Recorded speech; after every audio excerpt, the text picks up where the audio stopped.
All right, greetings and welcome to I Am Sure Sports.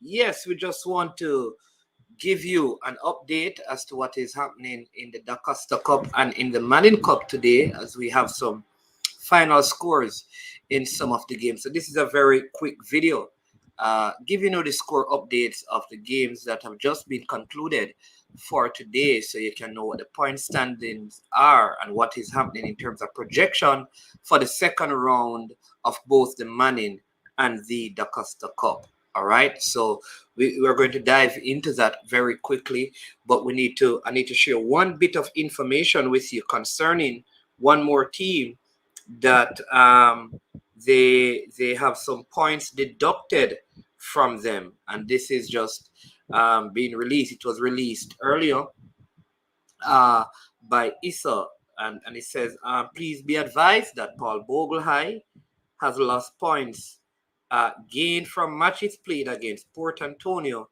and Happy Grove due to the use of an ineligible player.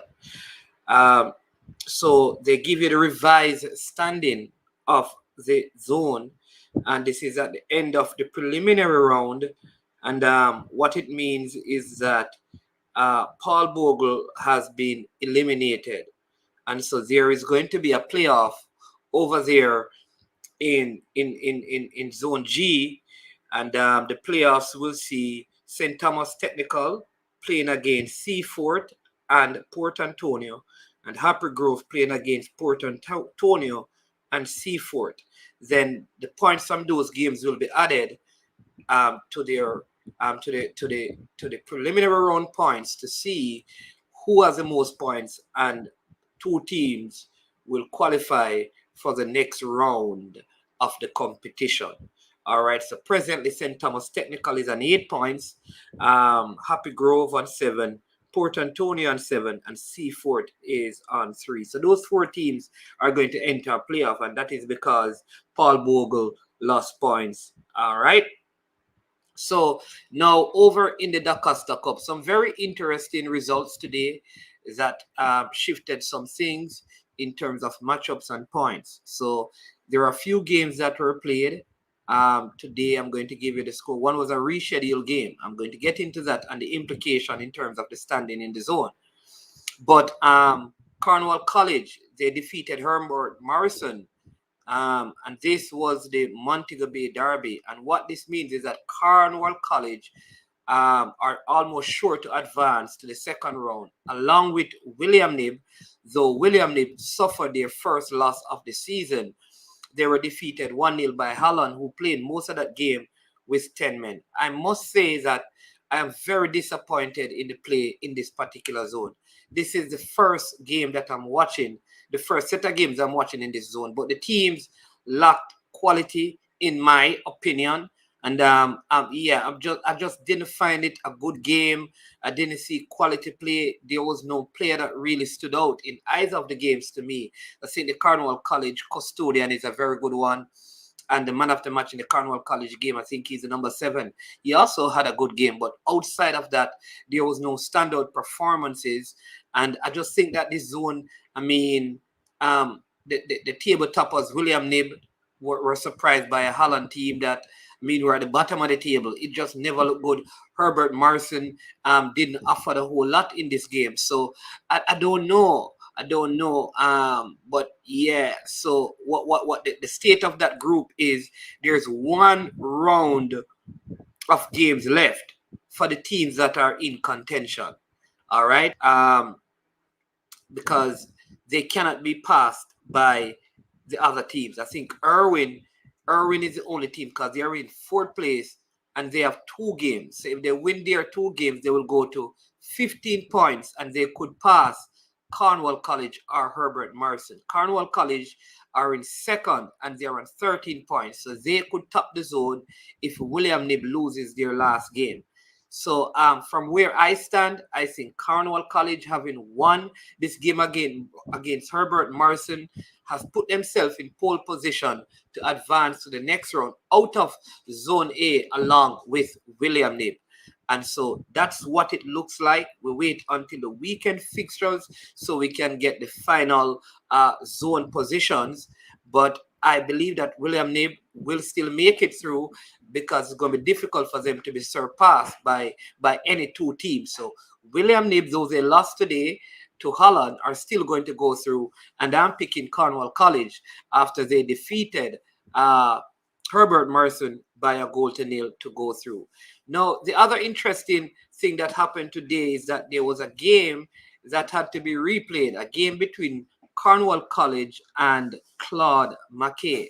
Now, what happened is that Claude McKay, there was some logistic issue in terms of them turning up for the first game, and so the points were awarded to Clarendon College, and they got 3 goals. Now, if that was how it stayed, Cornwall College would be in 3rd position, right? Because they would have gotten 3 points and they would have been in 3rd position. And what that would have caused is that they would have had to play Lennon and Edwin Allen. That's how the playoff would work out. Now, what happened in this game is that Clarendon College, because they won by, 16-1, they defeated Claude McKay, which means they have a better goal aggregate than Edwin Allen. And so they end up in 2nd place, which means in the playoff for 4 teams that will be coming up, they will not have to play Lennon. So I think one of the reasons why this game was played over is so that Clarendon College could maximize on their goals to avoid playing Lennon in one of the 2 playoff games that they have.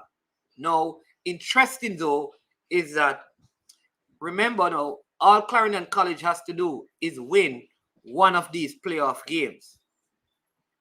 If they beat Edwin Allen, they stand a very good chance of going through. All they have to do is to beat Edwin Allen, and they are through.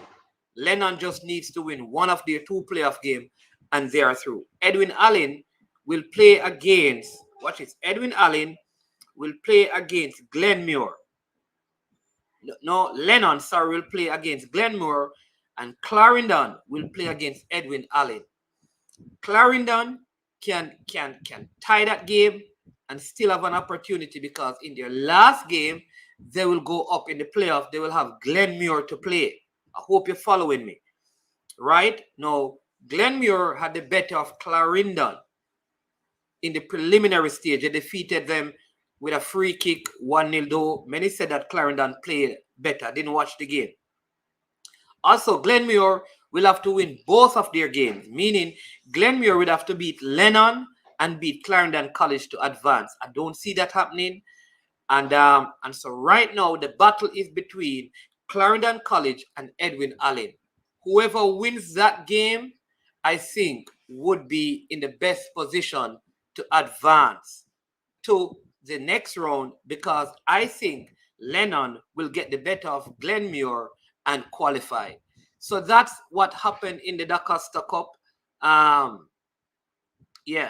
That's what happened in the DaCosta Cup and how things are panning out there. The reason why they have to play this playoff is because of the number of teams that are in that particular zone. They didn't have enough team, and I think Issa is trying to get all the teams to play close as possible to the same amount of games. So no team would come into the second round or the quarterfinal round without having played the same amount of games, or as close to that as possible. All right. There was also some very interesting results in the Manning Cup. I mean, more big scores. Whoa, I don't know what is going on. All right. So what happened today? All right. In the Manning Cup, some very interesting results also in the Manning Cup. All right. Calabar they finally found their goal scoring boots, and they defeated St. George's College by 7-1. St. George's College getting a next big beating. They have conceded 13 goals in a few games. 13 goals in 2 games, basically eliminating them from qualifying for this second round. So Calabar, huge win over St. George's. Don't know if this will help Coach Layla to keep his job. One of the other surprise result, and people say that, I mean, from the reports that I've gotten, there seemed to have been a rotation with the Camperdown team because they have advanced. They ended 0-0, and this is the first game that they have not won, and the first set of points they have dropped in the competition so far. They ended 0-0 with St. Diego, while Mona, remember on yesterday's show, we said if this was how this group was going to pan out. If Wolmer's were to lose this game, they would basically be eliminated. And if Mona were to lose, they would be eliminated. Many people were offended or felt a way about it, but we just speak it as it is. Mona won the game, so Mona is in a very good position to advance to the next round. All right, I also learned that how it's not just straight who comes third, but there's going to be a aggregate, meaning how many points you have, how many games you play, and there's some multiplication division, however it's going to work to determine who the 2 best third place teams are. So it's not just the straight points, and I think you know, that's how ISO will have it go. All right. Yeah. Yeah. So very interesting things going on over there in the Manning Cup. So what that does in terms of the zones in the Manning Cup. So I'm going to give you what those zones are from the games that were played. Now there are 3 zones, and so Jamaica College, they lead, because Jamaica College they also had a big victory today over Kingston High School. I mean, the teams, they put in the goals. I'm telling you, man. The goals rang in today. Jamaica College, Mito, former Froome Technical High School player, Cavalier player. You know, we said that he was not having the best of season, but he turned up, and he was a man of the match, right? So Jamaica College, they defeated Kingston High by 7 goals to 0. Right? 7 goals to 0. So what does that mean? I'm telling you that in these zones, you can't afford to lose games, because if you lose them, you're out. So let me tell you, Mona is now on 7 points, right? 7 points.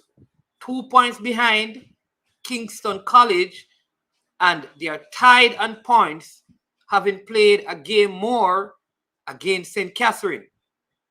So it is safe to say that St. Catherine and Mona High will advance with Kingston College, right? Because I think for Wolmer's, they have 3 more games. They would have to win all 3 games to stand a chance of going through, which would bring them to 12 points. And I think that's going to be very difficult for them. This zone is so tight that they can't afford to lose more than 1 game. So Kingston College seem to be the class team. They have 3 wins from 3 games and 9 points. Mona High, who defeated Wolmer's today by a goal to 0, they have 7 points, right, from their 4 games. St. Catherine have 7 points from their 3 games, right? And St. Catherine, I think, let me tell you who St. Catherine plays next. St. Catherine plays tomorrow. Let me just get that for you. I want to make sure that we give you accurate information. You understand me? St. Catherine, looking at St. Catherine, looking at the fixtures to see St. Catherine has Wolmer's on the 3rd. And if St. Catherine will, I think St. Catherine will need to beat Wolmer's to stay in contention. And that is going to be a very important game. So St. Catherine next game is on the 3rd. That's on Saturday, and they will be going up against Wolmer's, and they will need to beat Wolmer's. And if they beat Wolmer's, you can safely say that Wolmer's are out, and that would mean that Mona's St. Catherine will battle for second and third in that zone, because I think Kingston College is going to top that zone. That's what we believe that's going to happen in Group C. In Group C. In Group B, that is a Camperdown zone. Camperdown are basically through. They are on 16 points. They really can only be passed by Tivoli, who has 2 more games. Camperdown has 1 more game. And if Camperdown gets a point, they top the zone. Tivoli has 10 points from 5 games. Excelsior, 8 points from 5 games. And St. Jago, being coached by Jerome Waite, 8 points from 6 games. And Jonathan Grant, 8 points from 5 games. Now, it is very interesting to look at this zone, because there is also a possibility that one of your third best teams could come from this zone. You see, there are 3 teams tied here on 8 and 1 is on 10. So it's safe to say one of these 3 teams on 8, because they have 2 games remaining, could get to 12 points maximum, which is a good point tally to steal one of the best third place finishes. I think one of the things that has happened in this year, Manning and DaCosta Cup so far, is that the small amount of teams has made it way more competitive than other years. And I love that, right? So when you look at Zone A, for example, JC are on 10, right? They played 5 games. Kingston Technical are on 9, but they have played 4 games. So if Kingston Technical wins their next game, JC comes into second. Charlie Simit is on 7. Calabar now only has 1 game left, and they have 7 points. St. George's are basically out. Bridgeport are out, and Kingston High are out, because Kingston High has played all their games. They have completed their fixtures, so they are in no contention. And Bridgeport can only go to 10 points. So you can safely say that Bridgeport, let me tell you who Bridgeport has next. Bridgeport has Kingston Technical tomorrow. And if Kingston Technical wins that, it eliminates Bridgeport and puts Kingston Technical in almost a sure qualifying spot. All right. So let me take a couple of comments. I see only way I see Calabar going through is if Charlie Simit slips up. I think Charlie Simit, Kingston Technical, and JC are the 3 teams that are going to advance. The zone that I'm worried about is the St. Catherine Mona zone, because a third place team could also come from the Camperdown zone, where you have St. Jago over there putting in a fight, right? Because they have 8 points, right? Let's look at it again. Remember, if you look at the amount of points, Mona has 7 from 4, right? St. Jago and Excelsior, they are going to play more games. They have 8 points, right? St. Jago have 8, Jonathan Grant has 8, and Excelsior has 8, right? Remember, we are sure that one of the third place teams are going to come out of Zone A. JC, Katie, and Charlie Simit can win one of their 2 games and get to 12 points. All right? In the Kingston College zone with Wolmer's and Mona, it's going to be very hard for any of the teams, because like Mona has 1 more game remaining. That means the most point Mona can get to is 10 points. 10 points. They have to get to 10 points. So it is how, we need to check to see how the third place qualifiers are going to be calculated, because when you play less game, there has to be some calculation so you can come out with an aggregate score, because you can't be if you play more games than me, you stand an advantage. So it is unfair to Mona or St. Catherine to have only played 5 games, while the next team plays 7 games and get the best third place. So there has to be an aggregate as to how it is worked out. Yeah, well, I mean, you know what? I had Calabar as a favorite. And I got that wrong, you know. One thing with me, when I get it wrong, I get it wrong. All right. So Calabar are definitely, it is almost impossible for them to go through from where I sit. I believe in that zone, it's a problem. It's done. It's KT, Charlie Smith, and JC that are going to advance. I see Noah Hutchinson. I'm saying Zone G in the DaCosta Cup looks tight. Zone G, let me check on Zone G in the DaCosta Cup. Because remember, there were some points deduction in the DaCosta Cup. I'm wondering as well, people, look out for this, because you could hear appeals and all of those things coming up about players who playing who should not be playing. Because, you know, when it gets down to this time of the season, teams get very crazy. No, I don't think it's not tight anymore now. Because remember, they are going to have a playoff. In Zone G in the DaCosta Cup is one of the playoff zones. Paul Bogle are out because they lost all their points. So the 4 teams, there are 5 teams in the zone. Paul Bogle are out. So those 4 teams are going to play each other. First and second will play 2 games. They will play 3rd place and 4th place. And then the points will be tallied and added to the preliminary round points and see who come out with the most points. That's how the DaCosta Cup is done. I spoke to someone today who kind of shared with me that the Manning Cup 3rd place team will be selected differently.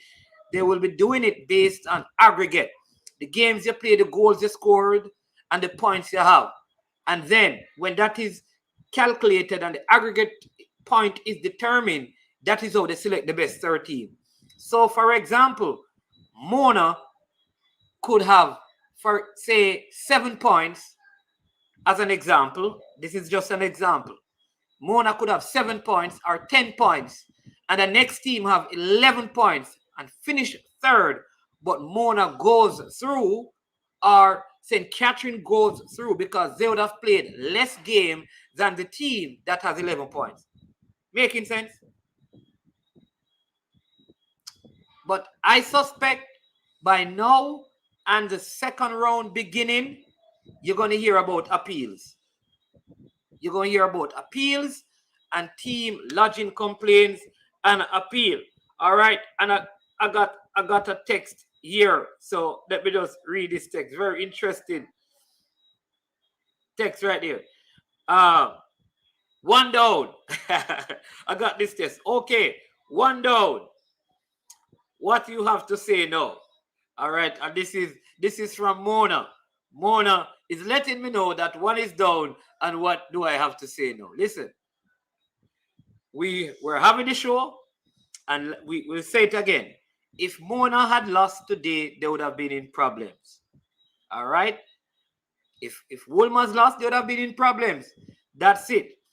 All right? So, yeah. So, I mean, remember, if you go back to our first video on the Manning Cup, we did say coming out of that zone, Mona was a team that we had with KC, and we were anticipating that first KC versus Mona game. They lost it, and we said they can't afford to lose any more game. So, but they were in our early projection and selection to go through. All right? So we had them as one of our favorites to go through. In fact, there are persons on my program who said that Mona will make it to the finals. And I said, well, I have Calabar, so it will be Calabar and Mona. That's how it. Yeah, but that's how football go. You get your predictions wrong, you get some right. So big up all the persons who are in. Yeah, big up Claudia. Much respect. Yeah, man, what is going on? Cornwall zone. Well, Cornwall defeated Herbert Morrison today. So Cornwall's fate is in their own hands. All they have to do is to not lose their next game, and they're through. And William Nibb. So you see Cornwall College and William Nibb look like they are going through, because though William Nibb lost today, this is their first loss. So they lost to Holland, but they're almost guaranteed to go through along with Cornwall College. Cornwall College is on 13 points. Herbert Morrison is on 12 points. So Cornwall College has 1 more game. Herbert Morrison has 1 more game. They need not to lose, and they are through, right? That's it. If they lose the game, they could be passed by Herbert Morrison, and they could be passed also by Irwin. Damian Oliver. Oh, my Lord. Damian Oliver. Mona defeated Wolmer's by a goal to nil. I didn't watch the game, so I can't tell you. Yeah, I can't tell you how it go. You understand me? I didn't watch the game, so I can't really share with you how the game, actually went. Yeah. All right. Next thing, what in the world is going on at St. George's? All my years I'm watching football, never see George's concede 12-2. It's not actually 12, it's 13-2. 13-2. 13-2. Yeah. I think they are rebuilding. And that is part of the problem. Their best player, one of their better players, Rochester, their centre back, the leader of the defense, he was red carded in the last game, and so he missed this game, and that's probably the reason today. So yeah, so Calabar dropped 7-1 on St. George's, and JC dropped 7 on Kingston High School. Who are they playing next?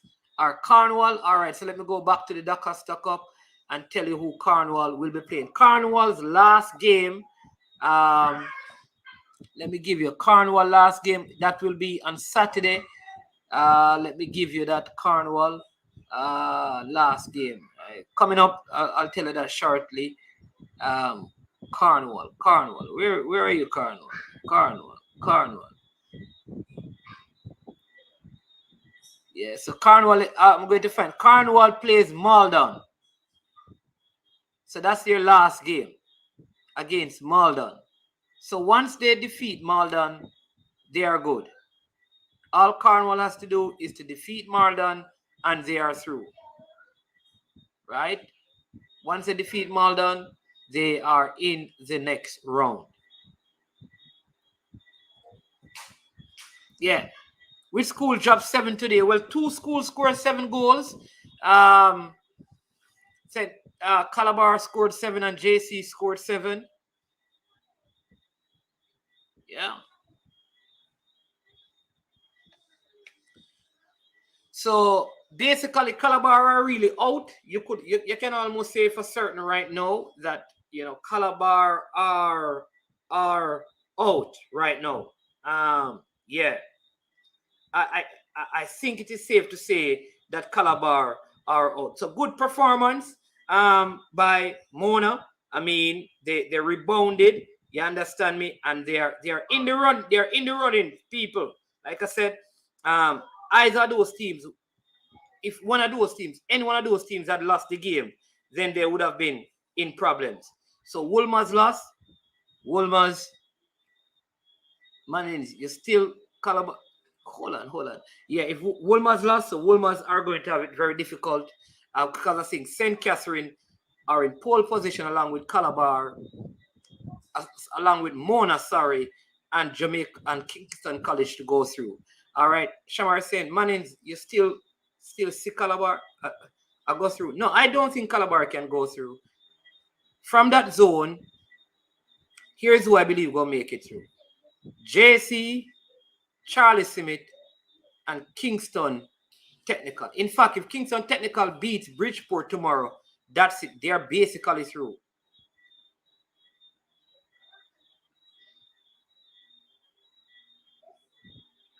Who is saying this? Mannings can drop out too, Listen, Mannings has Frome to play. All right. And all Mannings need to do, they have 2 games and they need 1 point. All right. That's it. Mannings has 2 games and they need 1 point. All right. In fact, if Frome and Petersfield share points tomorrow, Mannings could be through. So Mannings plays Great Pond tomorrow. All right. So what is Great Pond doing? Great Pond has 1 win and 1 loss, and 2 losses and a tie game. Right. I don't think Great Pond will beat Mannings, and if Mannings win, they are through regardless of what happens in any other game. So all Mannings need to do tomorrow is not drop points, and they should be through because Frome and Petersfield will be playing against each other. And either one lose, will be in a very sticky position in terms of passing Mannings, and then Froome has Mannings on the last game. So come on, Kwame, easy now, man, and leave the 1738 alone. Leave the 1738 alone. But it's good to see some of the traditional schools coming to the fore, the Cornwall College, the Clarendon College. Listen, this thing is very, you know what is strange? If you say, listen, this is the team coming out of the zone, somebody says, you don't know what you're talking about. Listen, every man have a right to his opinion, brethren. You understand me? And when we come and we talk from what we see, from the games that we watch, because we don't get to watch all the games. So from the games that we watch, we talk what we see. Ask who is playing the best football. A lot of people told me it was Herbert Morrison. I looked at them, not Herbert Morrison, William Nibb. They look very poor. You understand me? Mannings or Clarendon College. Clarendon College. Let me tell you, this is people. All right, so Clarendon College had already gotten the 3 points and 3 goals. But the game was still played over. Now, I don't know if Claude McKay or Clarendon College asked for the game to be played over. But remember, the points were awarded already. So it was obvious that there was somebody wanted to finish second, because the only thing Clarendon could do is increase their goal tally. And to increase their goal tally, they had to score a whole heap of goals so that they would avoid playing Lennon. They played the game. Congratulations. They scored a whole heap of goals. 16 against Claude McKay. I find it very strange because they already had the points, because the points were awarded to them in the boardroom along with 3 goals. So it is clear that they wanted to avoid Lennon. Let me say it again. There is a playoff. The Clarendon College will have Lennon, Edwin Allen to play, and they'll have Glenmuir to play. Lennon will have Glenmuir to play and Edwin Allen to play. So Lennon and Clarendon College, they have avoided each other. All right? There you go. If Clarendon loses to Edwin Allen, it would make it very difficult for them to advance. They cannot afford to lose any of the games, any of the 2 games they have in the playoff. That's all we have been saying. So saying a team needs to win is not saying the team is not good. God, there's a reason, man. And Anti Brain Drain here saying that KT will draw with Bridgeport and lose to Calabar. Calabar goes through and the Earth survives the calamity. Yeah.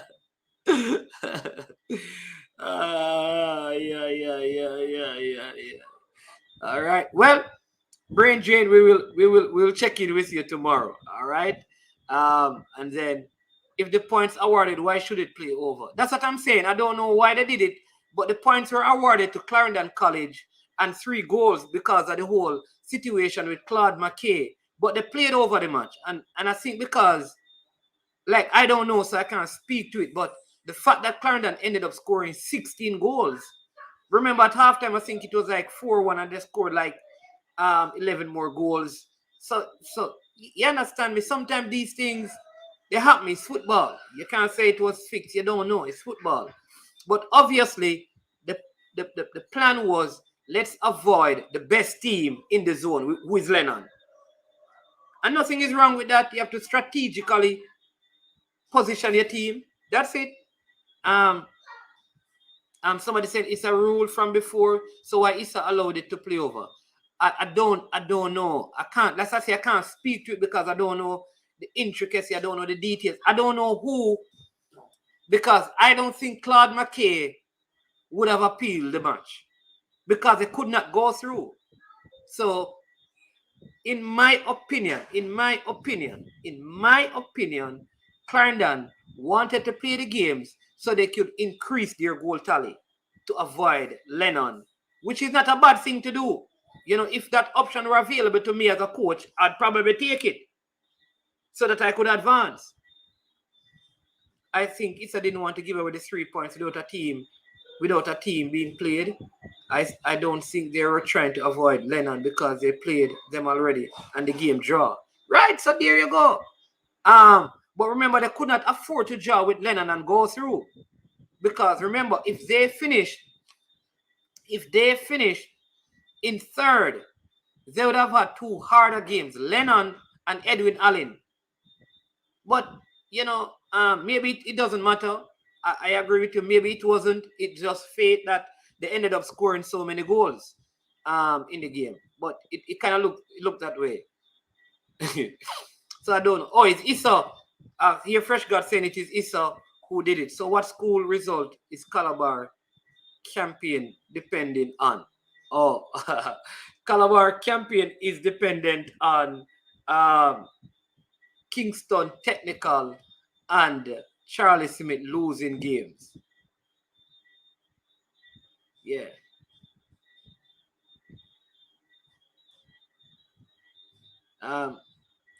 KC and a underdog team. An underdog team will be in the finals. Who you call an underdog team though?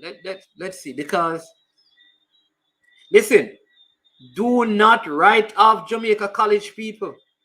They are bolstering their squad. All right? That's Jamaica College. All right? Mona is not an easy team. Camperdown is a very, very good team. Charlie Smith is not an underdog either. Camperdown is not an underdog. Tivoli is not an underdog. So, you say underdog, you mean in like a KT and a Mona? Yeah, maybe Mona because they have not. Well, listen, Mona is not even an underdog team because the Mona coach, it's about, I believe that Mona can win Manning Cup. Yeah. Yeah, man. Manning playing Great Pond tomorrow. Is Great Pond or Green Pond? Green Pond tomorrow. And so once they win that, they are through to the yeah. So Manning's playing tomorrow. Leon Price, definitely. Manning's playing tomorrow. Yeah. So very interesting. So people, what do you think? I think, listen, this is something Issa need to look at. I think when you have a small amount of teams in the competition, it makes the games more meaningful. And maybe what they need to look at going forward is to split the things in division. You do based on the years in the competition, final appearances, championships. You have Division 1 and Division 2 teams. And teams can get eliminated and promoted. You can say, all right, every year we're moving. So you have Division 1 in DaCosta Cup and Division 2. Division 1 in Manning Cup and Division 2. And every year you have up and down 5. So you do a bigger amount of team. Like every zone, in Division 1, a team gets eliminated from and a team get promoted to. I think that would make the whole thing more competitive. Right? So you have DaCosta Cup Division 1, DaCosta Cup Division 2, Manning Cup Division 1, Manning Cup Division 2.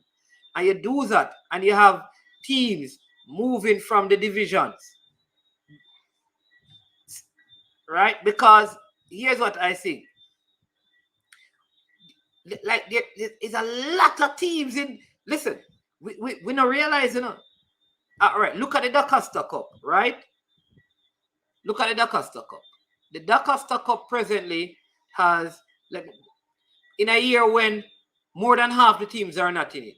8 and 7, 15, 21, 28, 34, 40, 45, 52. There are 52 teams participating in the DaCosta Cup. So more than 100 teams are not in it.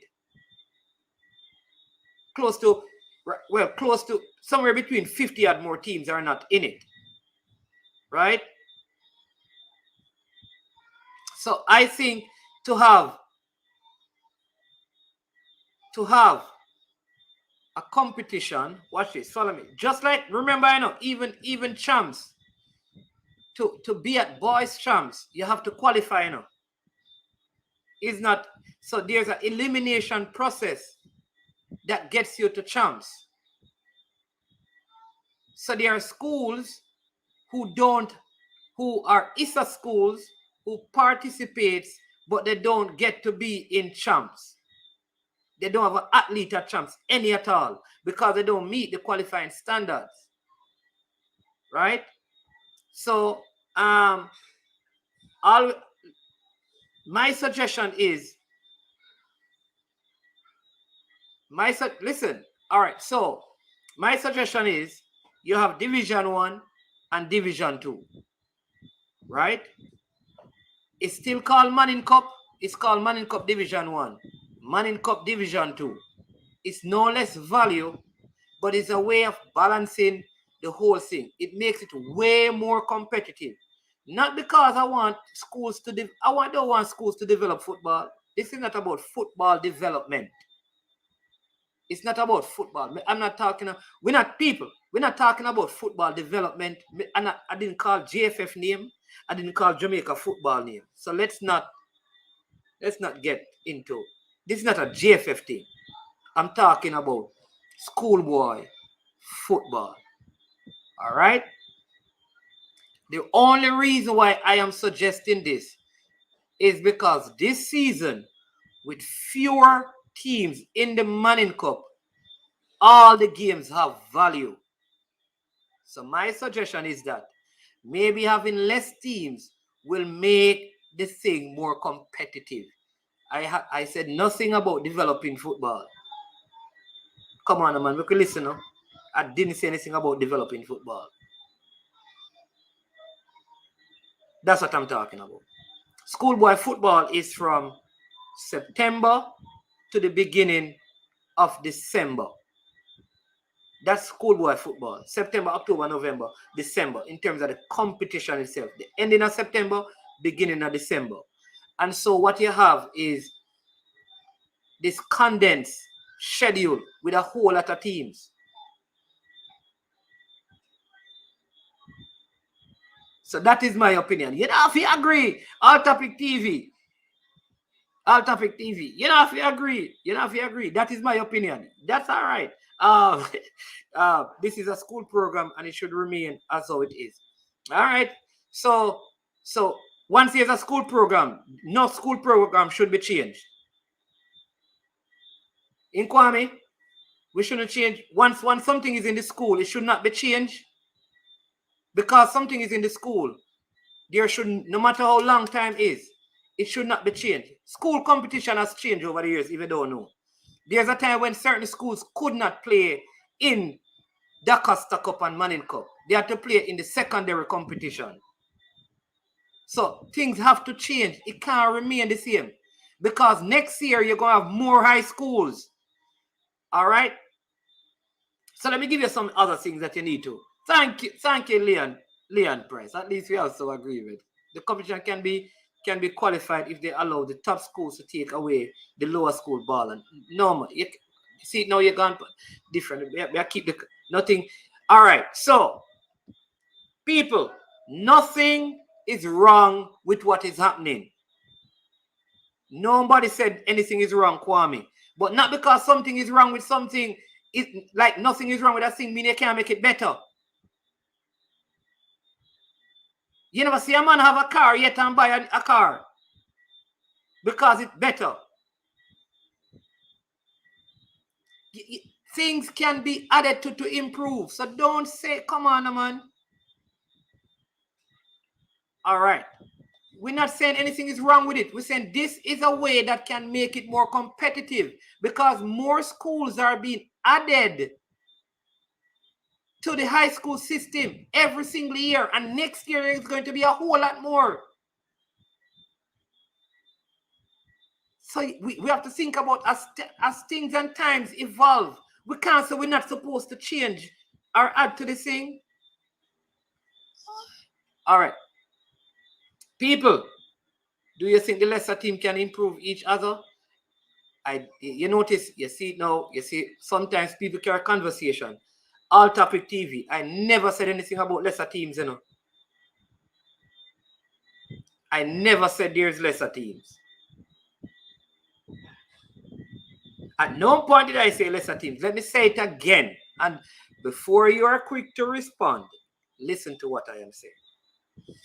Given that this season there were fewer teams and every game had more meaning, consideration should be given to put the teams in the Manning Cup and in the DaCosta Cup in Division 1 and Division 2. My suggestion of coming to that place is very simple. You measure the team's participation in it. You do some gradient sheet. You measure their participation, consistency in advancing to second round and qualifying for tournaments over the years.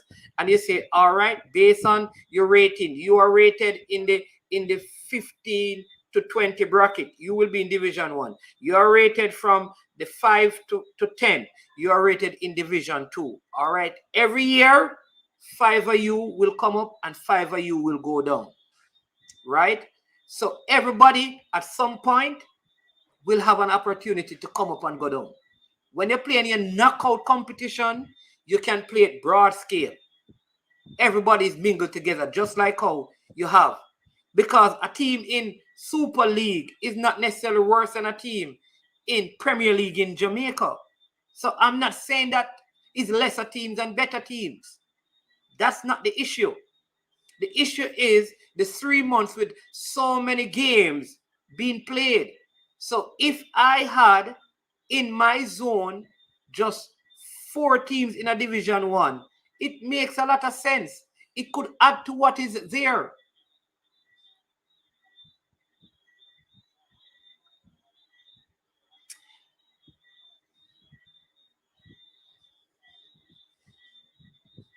Kwame, like how you reason, so it's already it is working as how it is. So who said it is not work, brother? You know, brother, brother. Who said it is not working?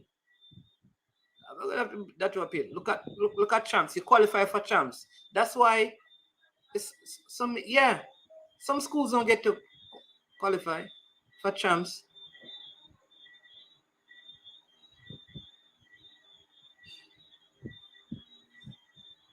This year is nowhere near the amount of teams that enter. But isn't that? I'm trying to understand. Somebody probably maybe I'm missing some of Kwame's points, but I'm not Kwame Abendigo. I don't understand what you're saying. You want me to send the link and you probably talk and explain because I'm not understanding what you're saying. This is exactly the point I'm making. This year, there's nowhere near the amount of schools in the competition. And it makes all the games more competitive. So if there's a way to put it in division, it will keep the great competitive nature. What's so hard, man? And people don't ever say,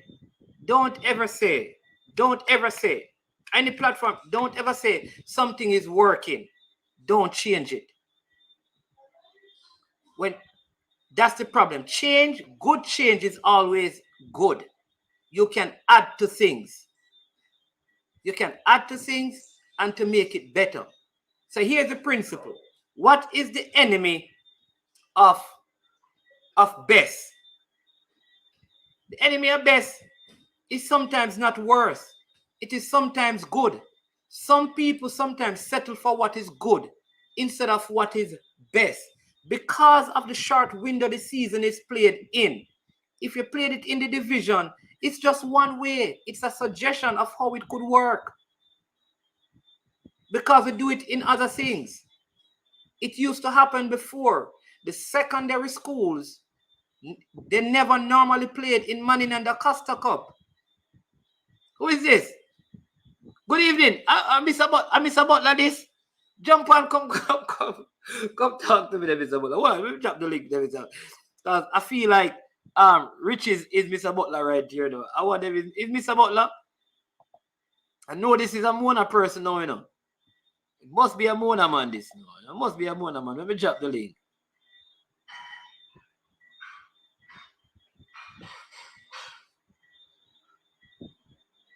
Yeah. No man, All Topic TV is just a suggestion, bro. It's just like what I'm saying, people, is come on, let's be civil, intelligent, and smart. Oh, it's Whisper Father, Mr. Richard. Yes. How you doing, sir? Yeah. Let me say it again. All right. Watch this.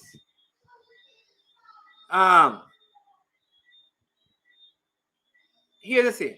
It don't have to change, and I don't have a problem if it doesn't change. I still enjoy it. I don't hate it. I love it. I still love schoolboy football. It doesn't mean that if some things get added to it, I'm going to not like it. No, I love it still. It's just a suggestion and a way that we can, just like how we suggest that the Premier League can change and look better. In the same way, they keep adding to champs to make it look better. The same way they added the Flow Cup to make things look better. That's all people are saying. We're not making it a big deal. We're not saying that we must throw it away. You understand me? Yes, sir. Oh, this is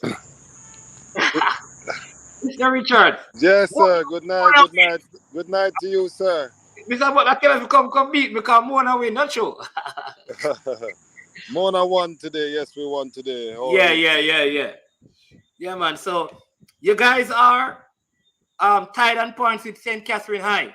Yes, at this point, yes. Yeah. St. Catherine has Kingston College remaining and Wilmers. Yeah. All right. So what I want you to tell me is, how does the best third place team work? Because Mr. Butler sent me something today about the aggregate point, and then we get to Whisper. He was saying that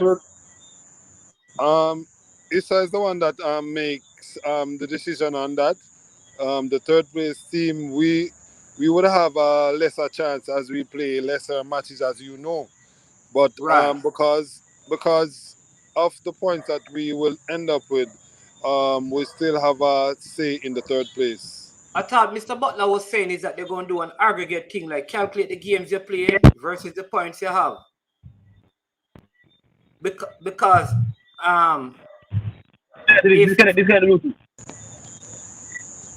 in other words, what he was basically saying, if a team plays 7 games, like in the other zones, yes, and have 1 point more than you, my understanding is that there's a calculation that could still make you go through, though you play less, you have less points because you play less games. Correct. It's yes. That's how it works. That's how it does. Yes. Okay. All right. So we didn't know that. No. Yesterday there was a very interesting conversation on the platform because someone was suggesting that a couple Kingston College, I don't want to say Kingston College, a couple footballers will be coming back from England to join the ranks of Kingston College. All right. But I got different names. I'm going to tell you how Whisper came up in the conversation. I got Lewis Watson is the name that I got, who is in England, who's supposed to come back and be a part of Kingston College team. A guy named Lewis Watson in England. And then Mr. Maxwell was also speaking about Whisper coming on. All right. And so we said, I think he and I said that, listen, if Whisper come to the league, he will have to come to play, because if he's in England and he's going to come to Jamaica, when he comes to play, he's going to have to prove himself. And here's why. Because if all of these things have been said about him and he comes to Jamaica to play in the Manning Cup and don't do well, it would not be good for him. So why is he coming to play? All right. No, Mr. Butler never take too kindly to that, you know. So yeah. So because we don't think, number one, we don't think he should be playing in Manning Cup. That's number one. All right. So it's not a matter of his quality. It's why would he be in England and come and play in Manning Cup, not knowing how he's going to perform? What say you? We're not hearing you. I don't know if you're not hearing you. I think you need. All right, just sign out and sign back in, because maybe that is it. Because I'm not hearing him.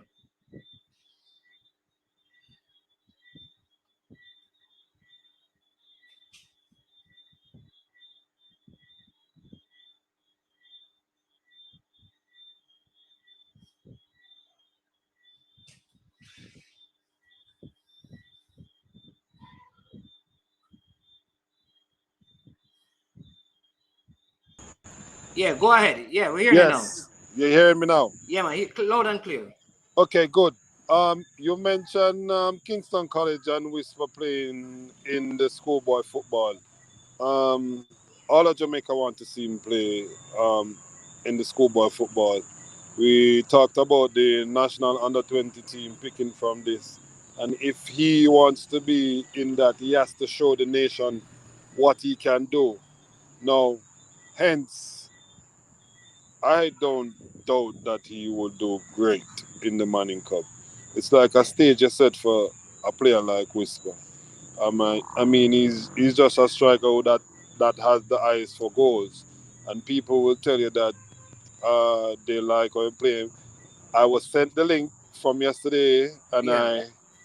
I watched it, and I agree well with most of the things that was said on your program. Yeah. What Mr. Butler has a problem with is like other players just saying that he's just not good enough or he will be a flop. No man, no man, no man. Nobody said. Listen, here. In fact, you know what the people said. Like we had people in here.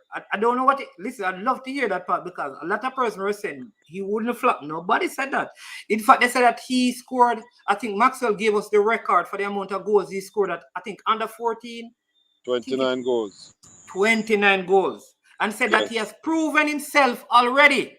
Right. And his issue. So what Maxwell was saying is that Maxwell spoke to Ludlow Bernard, and he's not even Yes. sure if they'd want to bring him in the team because of chemistry reason. And then Right. the other people were saying that, but Casey don't have any forward. Correct. And I will agree exactly what the program said that Kingston College they do have forwards, but a forward of Whisper caliber seems as if they don't have a forward. Yeah. That's why I would put it and say that they're trying to say. But in other cases where um, they're saying that he has to just fall in the team and don't have no chemistry, you have to have a chemistry with a team. But he's under Phoenix Sports Management, which that helps and that doesn't help with other players and other teams in Jamaica. Well, that is true. But listen, personally, here's my belief, and this is from I started my platform. I've said this. You see, when you're 16 or you're good, you should not Yes. play schoolboy football. And That's I my. agree. And I So agree. I don't think Whisper should play in it. So Right. that's my. I'm not his father. I'm not his agent. But that's my. Right. I just don't think he should be playing because he's good. So he's past this.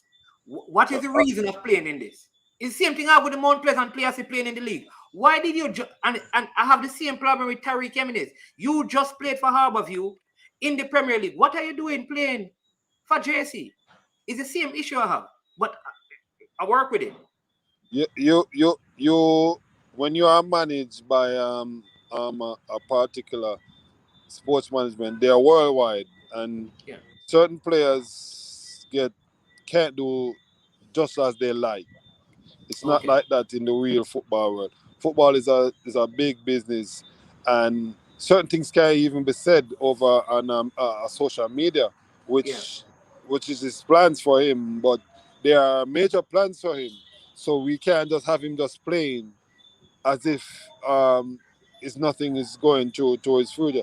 It's a developing stage, and we are still at development. That's the major Okay, I thing. see what you mean. Okay. Okay. Because it's developing, we just have to make sure we nurture it and groom the tree in the right way that it should grow. I don't think Whisper need to play for KC to make Jamaica under 20. That's what we are saying. See, people saying it, people say that he must stay in England and develop. This guy named Balakar Yes. was on it yesterday. Whenever Mr. Butler is on, he's over there talking about, we talk about him because we don't think he should be, and this is the issue that we're having.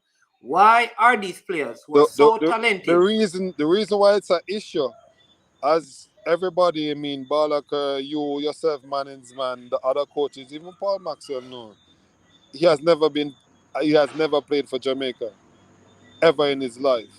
No, he's in England. Half of our family, my grandparents, my parents, they're English. It's like they want to advertise him to say, yo, here's another Raheem Sterling. No, we can't have that. We would not. But he has never played for Jamaica, so you're advertising like, here is another case. He's going to play for England. He never played. So when he was scoring the 29 goals a game, he was never called, or he was never. He was in Europe. No, he was never called. Never in his life called for Jamaica. I was contacted once, and I told him that he is under Phoenix Sports Management. They should call and find out, and that was it. He has never got a national call since the last under 15 tournament he could have played in that tournament. He never got a call. See, now you see, I was told that he was past the age. Because I think Bell and John, and I think one of them got sick. First of all, I thought it was an under 14 tournament, and then it goes to under 15. 15, right? Right. I think, right. And that made him could play when they changed it to under 15. Okay. But I think you guys are in England. I don't know if it was called he wasn't, because when I did ask, I did a show and I was asking why wasn't he called, and I was told by someone that the age was the problem. The dates were closed for the England trip. Okay. The dates were like gonna be closed side and side then. So one will play on the 6th and one will play on the 7th. So we decided that we need to enter into mainland Europe, England, and it was part of how it was with Aston Villa and Leon Bailey, and they wanted to see him as well. Yeah. Okay. Yeah. Okay. So that's what really. All right. Well, I listen. There should not be a youth team called up without him. Because I have never heard somebody have to tell me one person who has said that. I've never heard a Jamaican saying that Whisper is not good. Because that was not the sentiment. No, that was not the sentiment at the show last night. You know. I'm gonna tell you this. Yeah. Is my son, and I've been everywhere in the world with this kid, and this kid, I'll tell you. I mean, I can say this on national TV right now on your program. We look at players just playing like Europe. I look at Whisper being another Ballon d'Or winner, the first Ballon d'Or winner from Jamaica. Awesome. That's how I look at my son. And it's a work in progress, and we're in the progress of developing. And we have to do what to do. And as long as he continue doing what he's doing, he's going to get there. Sky's the limit. Yeah, he's going to get there. Let me ask you, does he want to play? This is the next thing. Does he want to play in the Manning Cup to like, because maybe some of the players really want to know that, hey, yo, play, but so maybe that is the problem. Maybe he really wants a taste of it. So, and I know Casey have a powerful, old boys, who will call you and text you and I'm a Casey old boy. So you understand the purple cult, they call it. Yes. It was decided for him to go to Casey way before he went to born. Yeah, because he had to get the teaching that the brave may fall but never yield. And that's how I live. And that's how my kids have to maintain their life as well. But amen, even saying that, we have to just give God thanks for health and strength and the spirit every day to continue that he's being blessed. And he's a very talented young child and young man now that he's 16, so I can call him a young man. That him should just go in the right way and develop him skills more and more. He scored 4 goals last night in our awesome. academy team. And Friday night he scored four more Whoa. goals. This is Right. under 17 academy team. It is academy elite under 19. So he Okay, so he's playing plays. up. He's playing elite under 19, which is Oh, like Manning Cup. okay. So Yeah. why would he? I mean, does he? I mean, like I said, I know you're a KC man, and Yes. the Does part. he really want to play Manning Cup? No, I'm He would gonna have to no answer no that no. Don't question. answer for him. I want you to answer for you. Do you really want him to help KC to take home the trophy? I work with Mona, and when I do a job, I just do a job as the best of my ability. Yes. I'm not talking as a Kingston College Yes. old boy or a Kingston College fan. I'm just a man doing my job at the best of my ability. I mean, I know, and Jamaica know if Whisper is going to be on the other side in the final with Mona versus KC, it's going to be, I mean, a one-sided thing because, I mean, he knows all those defenders, and all those All defenders right, know him. right, yeah, yeah, because they So, are in Phoenix. right. So he So calls you and he says, "Daddy, just please, no man, I just want to play just for the rest of the thing." it, What do you say to him? what would I say to him? It's not my decision to say to him. You understand? He Okay. knows. He knows the bigger picture. Sometimes we look on the picture on the wall. It's just not Yes. that picture. It's just not the picture frame either. It's more Yeah. to it than just Yeah. seeing Dujan Whisper Richards. You understand? And we just have to do the right thing. And what's is best in his interest? You know, we talk as a family. We talk as a team. He has a Yeah. team structure. Everything is being structured for him from a tender age. I Yeah. tell you this, he's been playing football since he was 4 years old, competitively. He didn't know what he was doing when he was 4 years, but he was He was playing. playing. But Whoa. he got the hang of it because the lowest league in Port Royal was under 15. And he couldn't, he wasn't 15 at the time, and Port Royal just have 2,900 persons. So a little youth could have played. But the luckiest Oh. thing, all of those person that was playing on his team was his uncle. Like four of them was his uncle, and another four was his cousin. So they keep on giving him the ball, and like yeah, him can do him thing, him can do him thing. And all he does, he just keep on getting better. I can see him doing the Ramos, I can see him doing the Christie, even before he knows these things in skill set. And now he knows how to do it to get out of situation and to be a advanced attacker. He's Yeah. just not a forward or a centre half. When he was at Harbourview Primary, he was the leading goal scorer, playing from centre half because he plays From centre half too. okay. He Yeah, played center off. he played centre half Whoa. for Harbourview. 15 goals scored all that year, and the 15 goals was his Whoa. from centre half. Right. So you know, he has the stage, and I mean, when he was so small, the summer league, the all old ladies, all of them came out. I had a friend. I told his uncle today that he said he has never watched Manning Cup in his life, but if Whisper ever go Manning Cup, him a come watch Manning Cup. So that's why I'm asking you, because I think that there's a pressure for players. Like my personal take is that there are certain players that can play in the Manning Cup, 16, 17, 18. But my point is exceptional talent. When that has been identified at 14 and 15, you don't need it anymore. In other words, unless you just want a taste of it. But I would not recommend it. But I can understand a youngster saying, I want to play. So I got this message. How you like me now? One down, which is so let's jump over to that. One down. So Mona has who left to play? One game left to play. Clarty. Conclarte, which is a win. So you go to 10 points.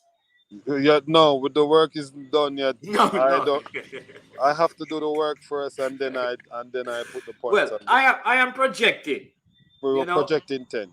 we're projecting 10. Yeah, So, but like I said, over because you have Excelsior and 8, a couple of teams over Tivoli are already on 10. Camperdown and they're already, I think, 16 or so points. right. So the question I'm asking now is that even if a team over there has 10 or 11 points, which is what, because 2 teams over there can get to 11, which is one more than Mona can get to. And there are 2 teams, Charlie Simit, Katie, and JC, they can go more than 10, 11 and more points in that zone. If that should happen, my understanding, right, and you can help me, is that Mona could still qualify as a best 3rd place team, though they have 10 points. Yes, because of the goal difference, the significance of the goal difference that we have after the Kingston College is just clean sheet, thanks to Akeem Bernard. One more the players have coached since he was a child, and he has grown up in ranks and become the captain of Mona right now. That's the goalkeeper? Yes, that's the goalkeeper. All right, you know that now. Let me tell you this now. So I was of the impression that the Calabar, Mr. Butler shared that with me today, the Calabar goalkeeper. No, he's a 3rd string. That's what he said to me. But from what I've seen so far, he's a because I need to watch the Mona goalkeeper, because I felt like the Calabar goalkeeper, so far from what I've seen, I know a crazy goal was scored on him. His distribution, his command. I think from what I've seen so far, he's one of the better keepers. I need to look at the Mona keeper. Kerry Hamilton is a very good goalkeeper. He's a man that commands his backs, talks well, communicates with his backline well. Is just that they're not listening to him make certain mistakes are made and all that. But I mean, on this program, I wouldn't tell you what he cannot do and what you understand. Yeah. But there are certain things that certain goalkeepers can do over some, and that's what gives them the nod to know that. And certain people can distribute on the left side only, and some people can do it left, right, middle, anywhere. That's true. Right. Because even the goal that was scored on him from almost in half line was 45 poor judgment. Well taken shot, but clearance, but poor judgment. It's a clearance, not a shot. Yeah. I know the player said that he practices that in training. I don't know if I really believe it, but say he does it, I think. But then Mr. Butler also reminded me that John at JC, who got the MVP a couple matches ago, he actually did not go to on the tour. He actually went with the under 15 team to the tournament. He went to play the under 15 tournament. He and Jamani Bell of Wilmot. Jamani Bell, yeah. And I was saying to him that those players have looked well. And the guy who plays on the left. But man, it's not been rocket science since Phoenix has had the top players since, You mean in the prep league they had the top prep player. In the Premier League, they had the top primary player. All of them were all trained by us at Phoenix. Okay. Right. So it's not like it's something new happening. It's just that people don't recognize, we go like parish to parish just to play teams to see the levels where you are or where we need to get to. Yeah. It's a long-term investment to see where you are. And when you start in your own little town, then you start to the inter-parish. Then you go to international to see where you are. Because the first time Phoenix went to Genk, they got 22-0. And they know what they need to do. And there are some little man that's a box it around them, the boop, boop, boop, boop, boop, boop. But we were faster and stronger than everybody else. And you got 22-0. 22-0. Wow. And then the following 2 years later, the Whisper wasn't there when they got the 22-0. He was at Arborview at the time. And then when they went back, Whisper was there. They won 4-3. Whisper scored 3 goals. Okay, well, I don't know. It sounds like we're not even sure yet. I know agent says no schoolboy football. So. If the agent, you have to look on the bigger picture and all that, It's not just today. Football is going to be always here, and we have to cherish it. Jamaica is a nation with a lot of good footballers. We just have to get the right grooming to reach the heights of the likes of Michael Antonio, Ara, Leon Bailey. And what people wish for the best is the next Whisper to get out there as well. Yeah, because I don't know if you notice your neighbors who had an appeal against you. So you didn't play against them. Cause you to get one goal. The other team get a goal. Your neighbors right across the street have gone for 2 players from St. Vincent. We you know, I mean, And the next player from Inter Florida FC Academy. if they think they should need them, well, you know, you go and get them. You just have to do what we are doing. So you have some very tough competition because the teams are recruited from all over the world. You know, this thing is serious. I mean, this is your first year at Mona, right? Or your second? This is my first year at Mona, correct. All right. So how have you, coming into the season, did you think it would have been this competitive? Or what are your thoughts on on schoolboy football from a coach's perspective? Schoolboy football was always the most competitive football in Jamaica, standard, no matter what. The Manning Cup is always, and the DaCosta Cup, I should say, always excited. That's where you get all your families, all your friends come out to watch you, and you need to put your best foot forward when you're in this competition. Now, we as coaches just have to go out there and do our job. Each position has a coach at Mona right now, and that makes my job easier. Okay, so you have a goalkeeper coach, a defensive coach, a midfield coach, and an attacking coach. Yes. At Mona. At Mona, and then Greg Butler is the technical director. Oh, that's interesting. Everybody's job is easier, and he mentioned today that not even the national setup have so many coaches to just do what you need to do, and everybody at work would be easier. Yeah, and then true. So you have to do, and that's how it goes internationally. How many other clubs or institute does that? Yeah, that's true. Somebody's asking here, this is Ulmir, and asking that he keeps hearing about the 15-year-old number 2, Bella Tulmas. How good is he? You have worked with him. How good is he? About Jamani, I can't say this about Jamani. Is he 15 or 14? Someone is saying he's 14. He's 14 years old. Okay. Yeah, and when Whisper went on the international stage, if it wasn't for Jamani Bell, he wouldn't be known as Whisper, because those true passes, it was either Dylan John or Xander Bignell or Jamani Bell. And then Whisper would always finish. He's a finisher, and they know it, so they keep giving him. But if it wasn't for Jamani Bell, you wouldn't have a Whisper today you all talking about. Okay, good look player though, boy. No, he's a great little fella. Remember, he's a bell, you know. If you know the family card, you saw the card that he got. You talked to him about the yellow card. Or you didn't see the yellow card? I know what he can do. You know, was it a penalty? And did the defender foul him? Was that a penalty when he was knocked over in the box? No, it wasn't a penalty. Did he dive? He knows. He didn't dive, but he had a chance to give the referee to make a decision. So he's either you're going to decide you're going to give me a penalty, or you're going to decide to say play on, whatever the case may be. So that would be the case for me.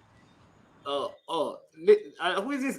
How good is Whisper? Whisper is the best Jamaican striker at his age right now, because Romario Lawrence. So we I think we differ in terms of whether he should be played schoolboy football or not. Some of us, some of the persons on my panel think that the fact that he's established internationally to some extent, he should not be playing schoolboy football. But that is just us, you know. There are other powers that be that can make other decisions, but that's how we think. We think, he did it at the under 14 level. I believe he did it in the tournament, and all of that is known across Jamaica. Who didn't know the England trip made people aware of him, because all of those videos were on your platform. Yes, on my platform. And people watch them. So yes. There's nothing for him to prove except that if he plays in the Manning Cup, it's like if you don't score, then you know what people are going to say. He must score. Okay. So that is the point we're making, because if I after all of this you haven't come seen and the play, defender in the Manning Cup to stop him from scoring it. you know, maybe we need to let him play. You know, maybe we need to ask him to play. No, I can't answer that, as I said before. But I can tell you that much. I mean, you wouldn't understand. I look at the kid as the next Messi, the next Ronaldo. That's how I look at the kid. No, remember they came down here and played against remember my guys from Priory, and they played a lot of games together. You know, Right. so yeah, They so know him. there you go, and I know him. So Right. yeah. But like I said, that maybe like my only is that why would he? And there's a question I keep asking: why would he need to play in the Manning Cup if it is not for KC saying we need to win the trophy, and No, JC is let me tell you- recruiting, and they come to you and say, listen, this is the same JC that filed an appeal against your team. You need to let your son play so we can beat them. That's the pitch they're gonna come to you with, you know. Football doesn't play with feelings. You can't play football with feelings at all. Football is a sport that you have to train for it, and it goes down to the man who wash the clothes to win a match. It doesn't take whisper alone to win a match.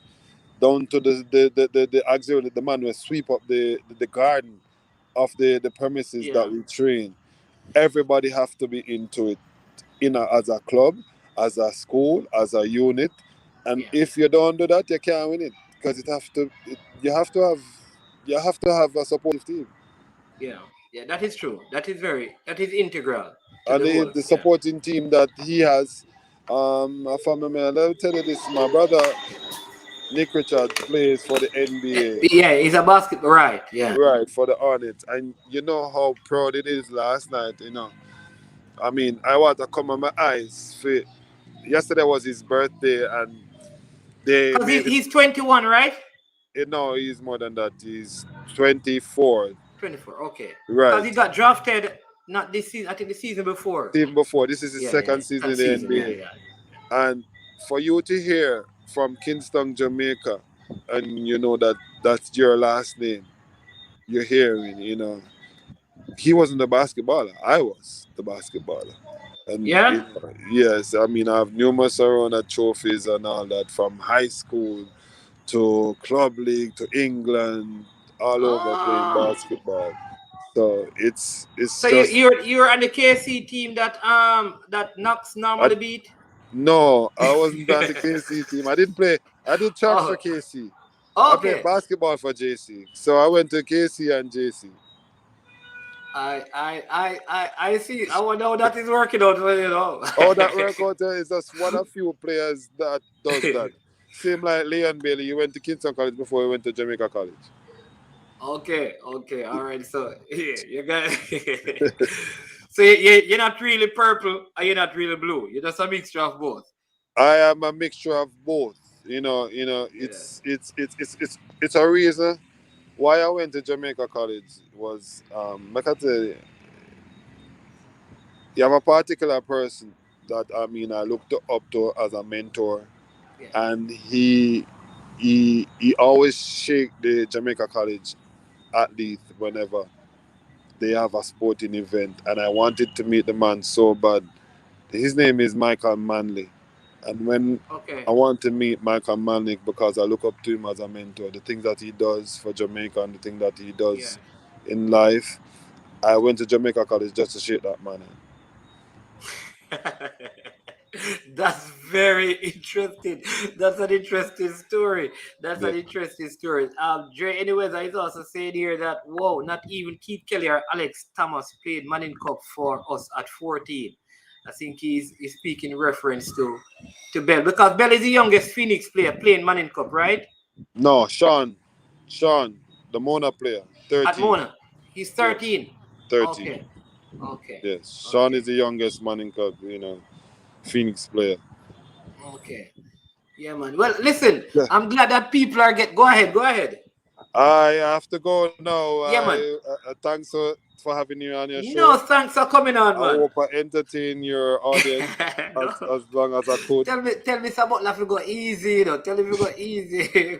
I will bear in mind and tell him that, all right? Yeah, but tell him you go easy, all right. But all the best, Samona. Like I said, thanks, man. Yeah, man. All right, man. then. Respect. Yeah, man. Thanks for coming on. All right, people. There you have it. You met John Richards, Whisper Richards, right? Gifted footballer. So we had a discussion yesterday. See, his dad has come on. So good to hear from him. But listen out for that name. You have been hearing about it. Listen out for that name, because he's going to be one of the big ones. Like I said, personally for me, my sentiments are the best 16-year-olds in Jamaica should not play in the Manning Cup. They should be in a system where they can be developed at a higher level, right?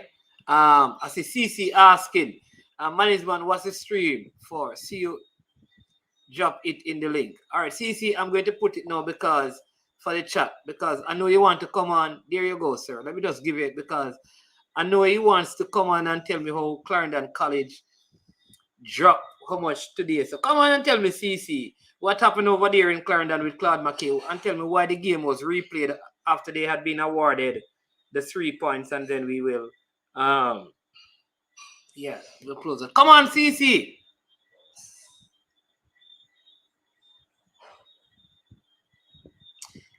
No, you know, Leon, let me tell you something. This player that we're talking about is of a different pedigree, believe me. Different pedigree. See formula, bless up formula, see formula telling you as well that Whisper at 15 years old walked through Sheffield United under 23 team.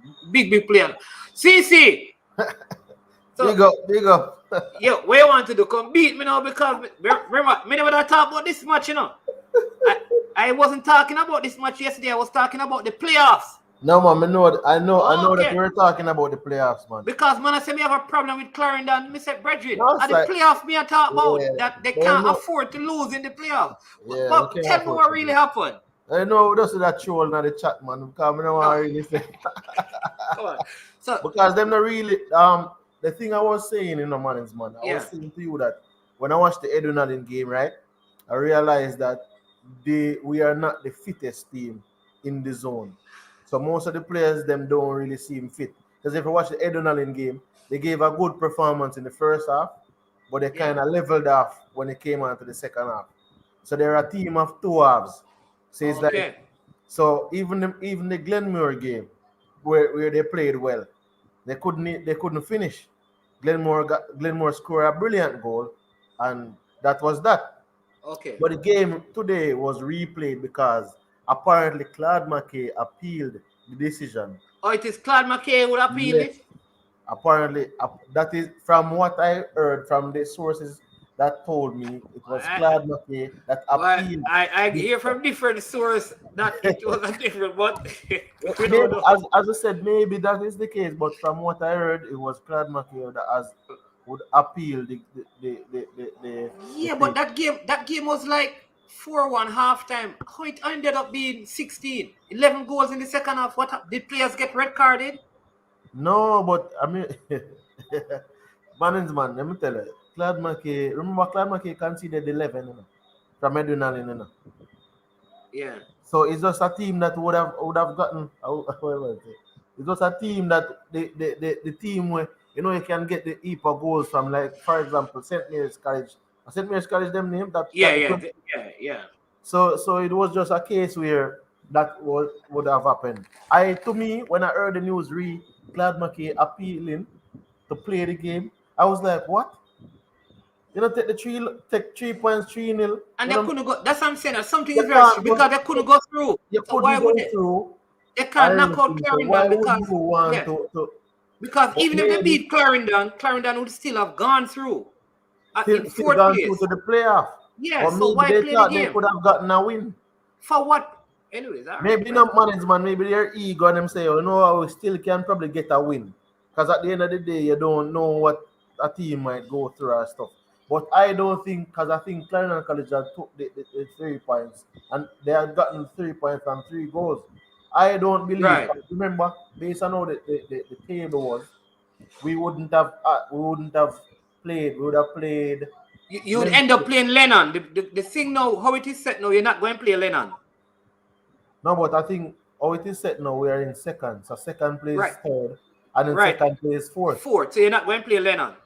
So I think my thing was that I think the game was set up so that they would finish second and not play Lennon. That's my thought still. What you don't hear, you watching what's going on. I mean the Lennon game was tough. Because Teacher Hyde is a smart coach, you know. You understand me? Yeah, because I think you have to understand too. I think basically even Teacher said, I don't think the team, as in the team, just a try to qualify. Because I don't think them are gonna peak in this first round. They would have to set up themselves to get to the next round. So your theory might be right, man, in the sense that Lennon is playing at a better level, even though at this point in time, to face a Lennon at this point in time would probably be a detriment to the team. But if you face them later on in the competition, then there you go. You just want to go through to the other stage, and once you go through now, you probably get yourself in some groove and conditioning. As I said, I don't think, because when I watch the guys, them don't look 100% fit as yet. So some of them still look, because I've yet to see, from the games that I saw, I've yet to see them play a complete 90. Where you can say, all right, them can take on a team when it comes to the knockout stages. So as I said, in this scenario, them see where them could beat Denmore, and them see where them can beat Edunalin. But I think the problem is Lennon at this point in time, even though we drew with them, they might see where Lennon could beat them. The thing though, you know, with this thing is that none of these teams can really afford to lose any game Nobody can afford to lose. Yeah. But let me take Claudia is I would say let Whisper play with the MC team, or maybe the KC team you're talking. The KC team, KC, right. And maybe lift their game. I mean, I think the KC team already are a cut above the rest, except for probably like a JC and a Mona and that Camperdown team. So it don't really gonna make sense now, cause watch out. You know, look, remember when Lamar went and played? I think Lamar ended up playing for Portmore, and then Lamar played in the under 20 with Portmore, Manningsman. And I think it was really the semi-final and the later rounds when Portmore had a difficulty going through. They put him on and he played. He scored about 6 or so goals, and the man ended up dominating those rounds. That's when the man it's when he came back to Clarendon College. It was heads and shoulders above everybody else, to the point where it ended up saying about pro contract and this and that. And right. Lamar Walker, that is true. Exactly. So to me, when a player gets a certain development, or reach a certain development stage, the Manning Cup and the DaCosta Cup is not. I'm going to give you a good example, because D Slim asking, he's asking, have you seen Dintil team? If so, what do you think about them? All right, so let me tell you, Dintil has a Mount Pleasant player called Gary Mills, one of the better players over there. They have a good team, you know. But Gary Mills was at Mount Pleasant. He played in the Premier League team, played in most of the games last season. Had a very good season playing for them. All right, he's one of the standout players at Dintil. They also have a Mount Pleasant, a youngster who was a keeper at Mount Pleasant. Good goalkeeper as well. So they are a very good team in a tough zone, and they are doing well. All right? So I expect them to cause some problems going ahead. But my issue is the same problem with like a Whisper is like, I don't think Gary Mills should have been playing in the... That's just me. Yeah, because he had a good... If he was struggling in the Premier League, I would say you need to go back to schoolboy football. You understand what I mean? But because you were looking so good, like I said, with Lamar Walker, why go back to it? Yeah. I tell you, man, when Lamar came back, Lamar did that walk the league. It's like, for example, remember, it's stages. So once you get exposed to a certain type of training, you get exposed to a certain type of development, and you start playing at a much higher intensity. So once that starts happening, it doesn't make any sense, because guess what happened now, man. You play, your level of play might end up back at the level that you're at. So let me tell you what it would be like. Like LeBron James leave the high school, right?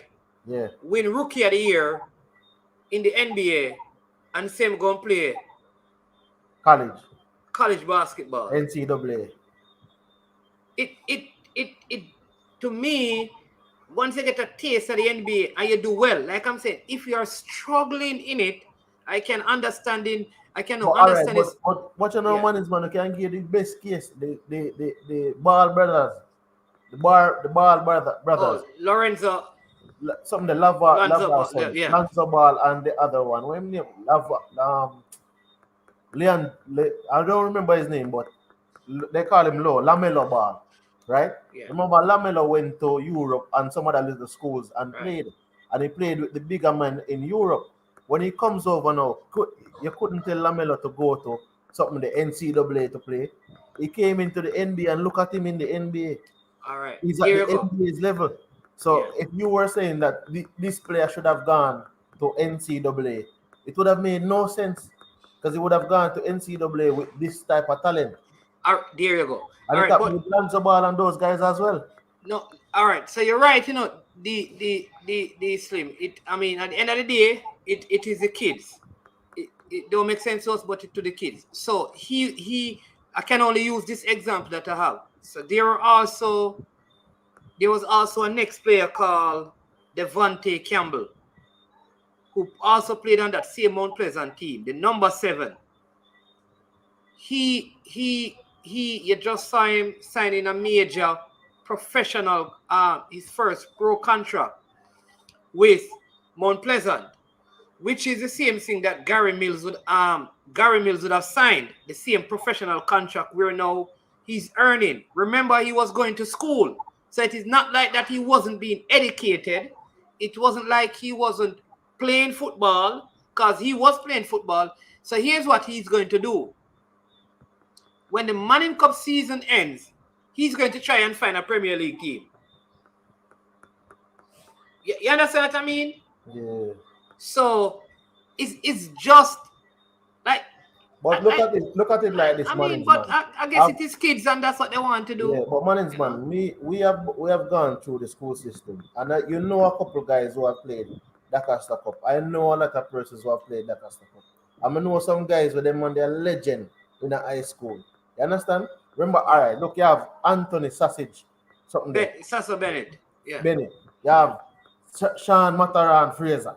You have a lot of guys that have been legend in high school, and when you really look at it, like how much as they progress, some of these guys not even end up playing professional football.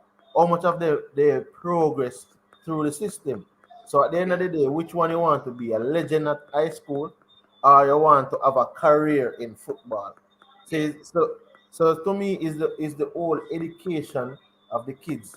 While the kid might like to be is the eye behind it, management. Because I go tell my child or somebody I go say to my youth, say, oh, you win the cup with CC, or the money, or the this and the that. But me have to level it out and show him, say, oh, look at Leon Bailey, look at this guy. Me I show him the examples, and then say, oh, son, choose.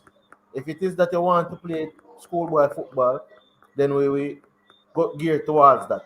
If it is that you want to try to go overseas and make it, then we will try to train and gear towards that.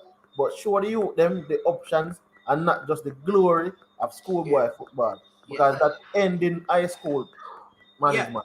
And here's the thing now. Remember now, if you get if you don't have a professional contract, you get an injury in high school football, that's it. You see, I like what Neo Sovereign says. I think like there has to be some sort of rule governing this kind of thing, because what you're gonna find is that, imagine if I had 8 players in my Premier League team, and I say like a Cavaliers, for example, was a young team, and they have 8. You can imagine 8 of those players in one school playing Premier League. Exactly. And then remember now, like Nia is saying, you can also now go and get 5 Premier League players who are high schoolers from St. Vincent.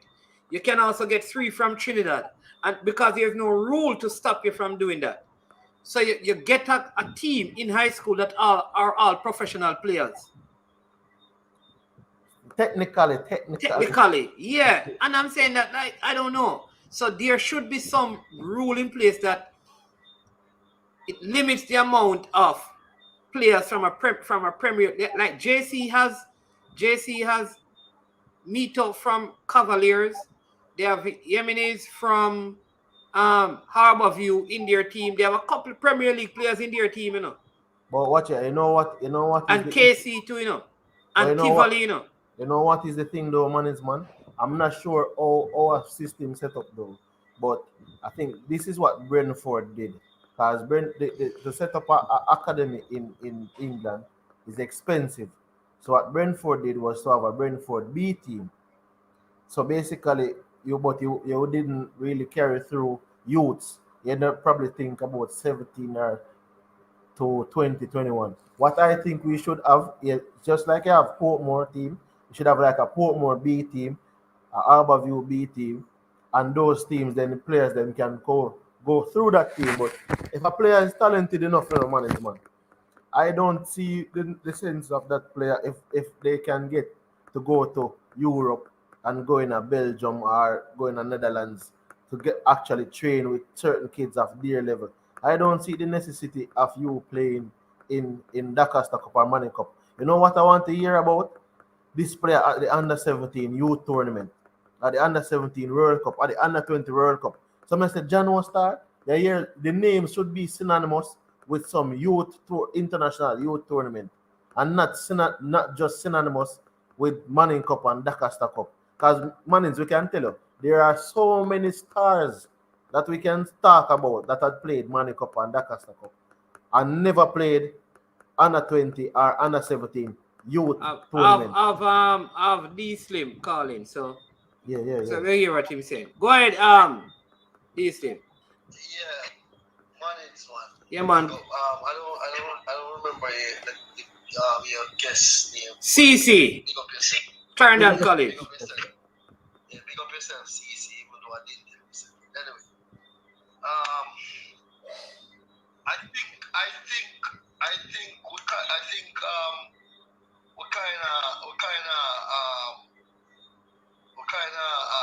I give some of these schoolboys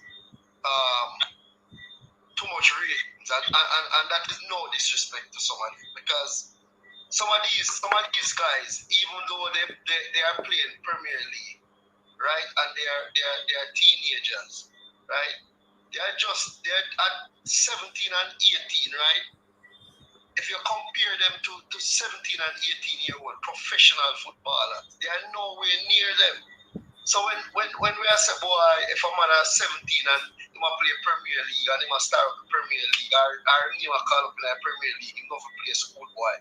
I understand that, and I'm not against that, but you have to look on it also that maybe those Premier League he might play.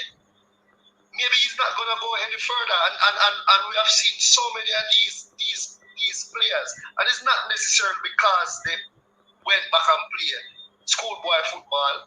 It's just because that them reach them threshold, and that's them just have to be a Premier League baller. Okay, so one thing, man. Well, I'm not going to hear you. We're not going to hear you with a response. So let me yeah. And I mean, people like we keep on saying, people like Leon Bailey and even Whisper, they are not diamonds of Jamaica, you know. We can't act like these players are like diamonds, like we just go pick up them player off of the road, you know, like how them do it at Brazil. These guys are special talent. You understand what I'm saying? And as much as I might get some slack up, as much as I might get some slack based on what I'm going to say, we don't have that much talented player at Jamaica where we can just go pick up a Leon Bailey, or pick up a Whisper, or pick up, a Tyreek Maggie. All right, Carlo. All right, so I hear you. So let me ask you a couple of questions. So a player stands out in your senior league, in your Premier League, how does playing schoolboy football is going to make him better? No, I'm not saying it's going to make him better, but may I say at 15, 16, 17, 18-year-old, right? Remember, you know, we are saying that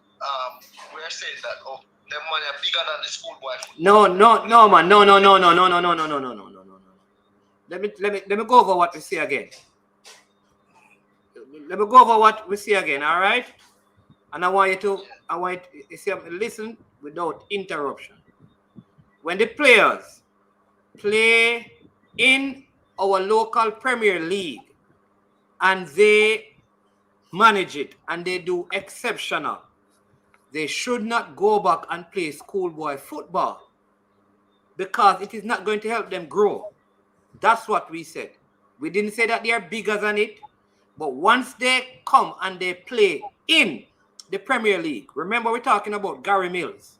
We're saying that Gary Mills played for Mount Pleasant and he looked very good. Devante Campbell played for Mount Pleasant. Devante Campbell has opted to remain at Mount Pleasant and he has signed a professional contract. Gary Mills has gone to play 3 months of schoolboy football, and then after that, he's hoping that he can find something. So we are saying that he should not have done that because he was in a professional setting. That would have helped him to develop more. So that is the point to make it.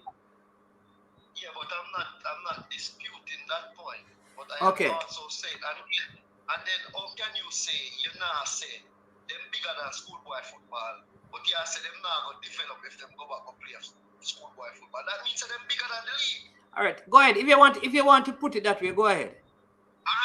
I am saying to you, right? I am saying to you, right? When them go and play a Premier League,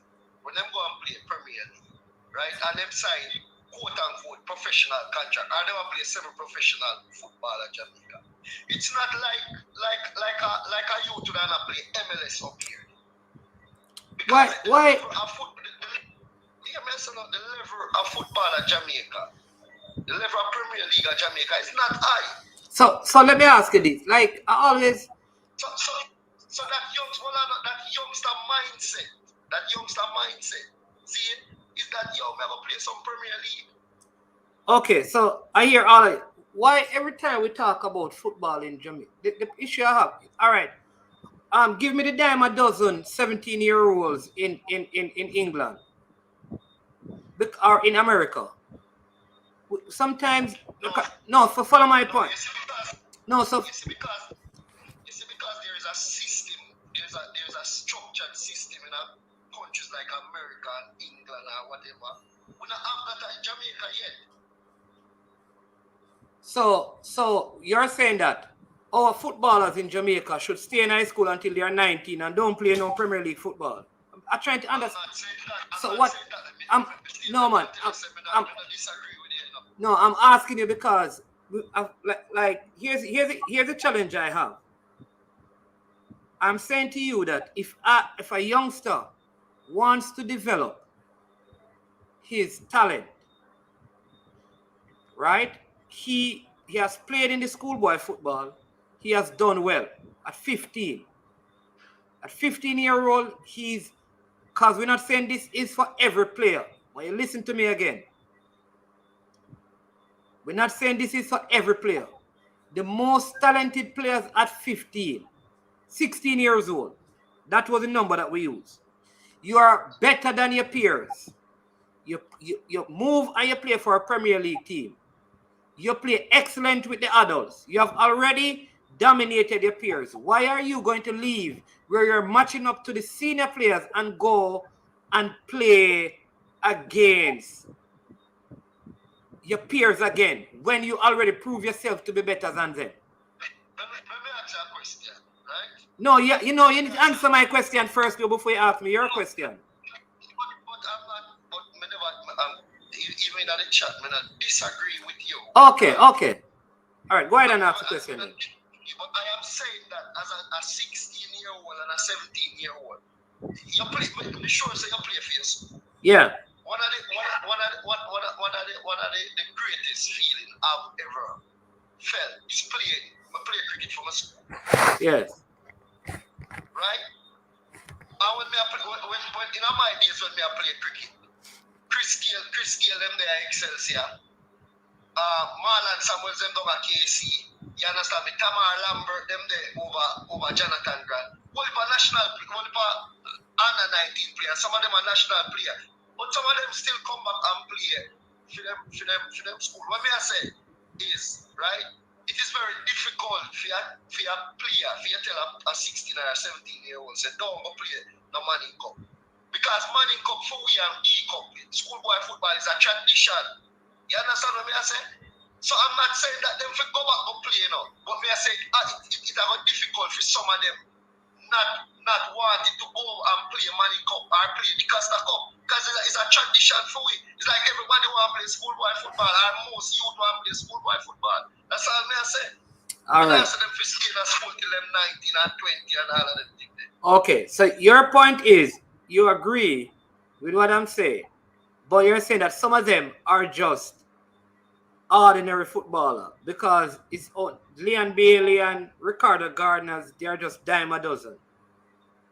It's one. So here's what I'm saying again. Remember, there are players who are going to stay and play, but I am speaking to the exceptional ones. If my son is 16, he plays for Mannings at 15, doesn't win the Manning Cup. But when I watch him in the games, he doesn't win the DaCosta Cup, sorry, with Manning. But when I watch him playing for Mannings, I see that he's above his peers. All right? At 15. I say, all right, let me try you out. Go and play for Mobile United. He plays for Mobile United in the Premier League, and he scores 14 and 15 goals. All right, has a very good season. I am not putting him back in schoolboy football. Yeah, but I am not saying that you should put him back in. No, man, so let me finish, right? Let me finish. There are some players who will go back because maybe they want to be educated and you understand me, football is not their first option. But if my son wants to be a professional footballer, that is a career path he wants to take, and he's that talented, I am not having him go back to a system like that. I'm getting him into, maybe not to stay in Jamaica, but I'm trying to get him into something that is going to develop him, because it is what happened to Lamar Walker. Lamar Walker was given the... I'm not disagreeing with you on that. I'm not No, so let me finish. No, we're not saying we disagree. All right, go ahead. You go ahead, sir. Because yes, sir, we disagree. You know, I'm just explaining something. I'm not disagreeing with you. We don't agree. But you have to let me finish. You understand me? So let me finish. So we are agreed. However, like you said, there are players who will look good in the Manning Cup and look good in the DaCosta Cup. You put them in the Premier League and they are just ordinary. They probably played good in the Manning Cup, but they're just ordinary. They need to stay because they're probably late bloomers. Because it's not every player, remember, it's not every player who plays Manning Cup. It's not every player who goes to champ and win a gold medal and sets a record wants to be a professional athlete, you know. So we know that it is your career path. But the one who wants to be a professional footballer, it is not beneficial for him to go back to a place that he has surpassed if he wants to grow. That's all we're saying, and both of us are agreeing. So I don't think... But me agree with you on that. But you know, all right, Lamar Walker, the year when him last year when he could have played and he never played, right? Did he want to play schoolboy football? All right, I'm going to let you listen to, because CC spoke to this. Because remember what happened with Lamar Walker? He missed out on the opportunity of a professional contract in Brazil because of the... Go ahead. Because he wanted to play schoolboy football? That's what I'm saying. I'm going to let... No, man, I'm not... What I'm saying is that because CC is more familiar with what took place. So I want to allow him to respond. I'm not disagreeing with you, you know. I'm just saying that I'm going to allow CC to respond. But here's the thing. You won't be able to hear CC. So that is the only thing I'm going to work out. And then I'll add to what he has to say. But part of it was a desire for him. Maybe not him, but people wanted him to play schoolboy football again. And that was part of the issue.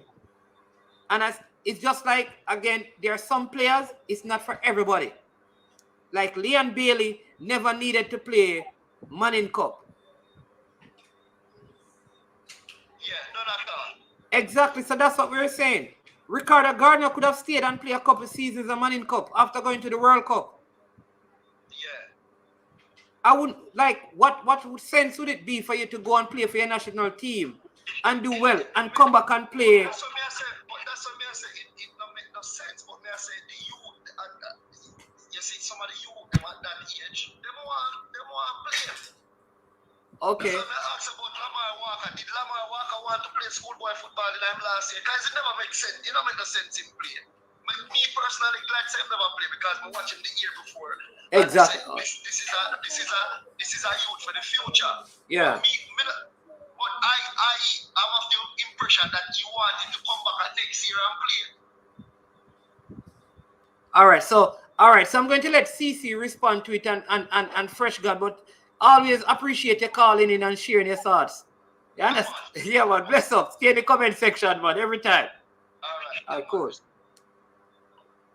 Yeah. All right, CC, you want to respond to that? It's the situation with Portmore, man. Apparently, there was a contract in place with Portmore, making him a professional player. Yeah. While the Brazil club now, that is, I think Clovis, they wanted him as in the academy. They wanted to sign him, but if they brought him through from schoolboy football, you never had to go through the whole transfer window. So because of the contract now, the transfer window would have been January. So he would have said that he would have come back and played schoolboy football and then transferred January. But the move fell through. Because if he had not signed a contract with Portmore, then he would have left. Because you don't need the FIFA transfer window wouldn't have affected him. Okay, I see what you mean. So because of the transfer. Because Portmore was trying to make some money, so they let him sign a contract. Yeah, Portmore was trying to make some money. So because of that now, he couldn't transfer during the schoolboy period. But then when he came back now and the move fell through, he came back and then they wanted him to play schoolboy football. And he chose not to. Stepped in and said no. He can't play because he signed a contract. He played a game. Right, he played a game. And said that he can't play no more games because he signed a contract. And then there was a controversy. I remember he played for Jamaica as well, you know. Right.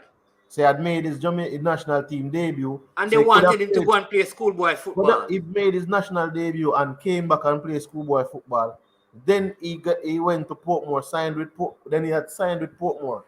Because when he made his debut, he could play schoolboy football now. Even though he had played for the national team. He could still play schoolboy football. So that's where the rule kind of shaky. Because if you play for Jamaica senior team, you can still play for schoolboy football. But if you sign a contract with a club, then you can't play. So that's where the move fell through. But management, I have one thing I wanted to say. Let me just read this one. Just don't lose your point. Most of these clubs don't even have proper structure. How much do they pay the players? Are they able to provide after school education? And that's a very important thing. That's what I'm saying. That listen, if you have your son and your son at 16, like Whisper is, you have to make those decisions, right? All I'm saying is that keep him in high school, in a high school coaching and football system, if he wants to be a professional footballer, is not the best thing. However, if you want to do that, if you have to choose what you want for your child. If my child is exceptional, he's the best 16-year-old in Jamaica and he wants to be a professional footballer. He says, Dad, I want to play professional football. I want to one day represent the biggest club in the world. And I see that I am going to find a way of getting him into a system. It may not be in Jamaica. It may not be in Jamaica, but I'm trying to get in my system because I don't think as a parent, our high school system is geared towards making him into the best professional footballer possible. Exactly. But that's all I'm saying. Marlins, If other parents believe that, that's fine. But I'm saying I'm talking about the exceptional talents, the 1 in a million talent, like a Leon Bailey. I am not going to say go back to school and play football because you need to play Manning Cup. I'm not going to say that. I'm not talking about all the kids, just the 1 in a lifetime talent. All right, go ahead, CC. But look at it. Look at it like this, man. Junior Flemings made his debut at the age of 13. Yeah. He played in Manning Cup. How many Manning Cups have Flemings won? Flemings has won every year he played in Manning Cup. Every year. So that simply means between 13 to 18 Mannings man or 19 right there. You win every year. So you're telling me that if you win 13, 14, 15, 16, that's 4 Manning Cup. By the time you reach 16, you have won the Manning Cup 4 times. Why you want to win it a 5th time? What is there? Yeah. What to is win there? again. Exactly. That's a very good point. Very good point. If and Flemings look very good in at the schoolboy level, and remember he played for Tivoli. So and he was playing for Tivoli as well. That's what I'm saying. And he had looked good. Yeah. So I think if he had left at that point and tried to develop his career, maybe. And we are not saying CC that he should stay at Tivoli. No. We're saying that at that time was when they should have been trying to get him into New York Red Bulls. Exactly, to further his development. To further his development instead of going back to win a next Manning Cup and to win a next Manning Cup. Exactly. Because if you look at it like this now, remember, what I think a lot of times we must try and understand is this. If you at 16 is playing in the Premier League and you look good in the local Premier League, right? And you get the opportunity, you start playing the Premier League and try to develop, and you try to get overseas earlier. If overseas players are above you, you will play up to their level because you're still young enough. So by the time you're 20, you will be at their level and you might have a greater opportunity to be at their level. But if you're migrating when you're 20, man, when you're 19, 20, these players are already 4 years above you already. So they have 4 years on you that you could have made up from the age of 15, 16. But you could have made that up by the time you reach 19, you're at their level. So when you're playing under 20 or under 17, where our players look totally different than when they left schoolboy football to go. I'm going to give you a next good one. You know who's the next one? Alex Marshall was supposed to be in Germany. You know what he did? Come back to play 1 season at St. George's College. You know that year in Germany would have probably furthered his career. Yeah. Yes. Right? You understand me? So it's a very good point. As if Fleming should have gone pro 15, 16 big points. Some of Maggie, Asani Walker. You remember what the youngster name? Something there. Them call him Zidane. I'm trying to remember his name. Him playing in the Premier League right now. I think as Bridgeport he made a play for. With Matax and those guys. Hardware. Yes. Hardware, I think I'm just looking at some players, man. I'm saying that. You know who is here, man? The calm one is here now. Yeah. At a certain age. For example, if you are 15, man, and you went to Ajax at 15, and you're in Ajax playing with Erling Haaland. Isn't it? At Erling Haaland is 15. Maybe Erling Haaland is above you in his development, But you see, by the time you reach 19, man, by the time you reach 19, both of you can be at a certain level. And then this is the next thing, man. If you went to high school, if you're going to try to be a doctor, you have medical school up at UWI. You want to be a nurse, you have nursing school. You want to be a police, there's police college. You want to be a soldier, there's upper camp. You want to be a professional footballer, where is that? That is what they should do. When you have a career fair in reaching grade 9, what do the players want to be? If you want to be a professional footballer, how do you achieve that? Do you achieve it by playing Manning Cup for the rest of your schoolboy career, your teenage years, or do you achieve it by going into a club, playing at a higher level, developing, and then moving overseas where you can further develop? By the age of 21, 22, we can see a much more finished product, and not by the 28, 29. Yeah. And let me give you a good point. Formula. Greater formula, they call formula the shaved one. Welcome to the building. But let me give you a good one.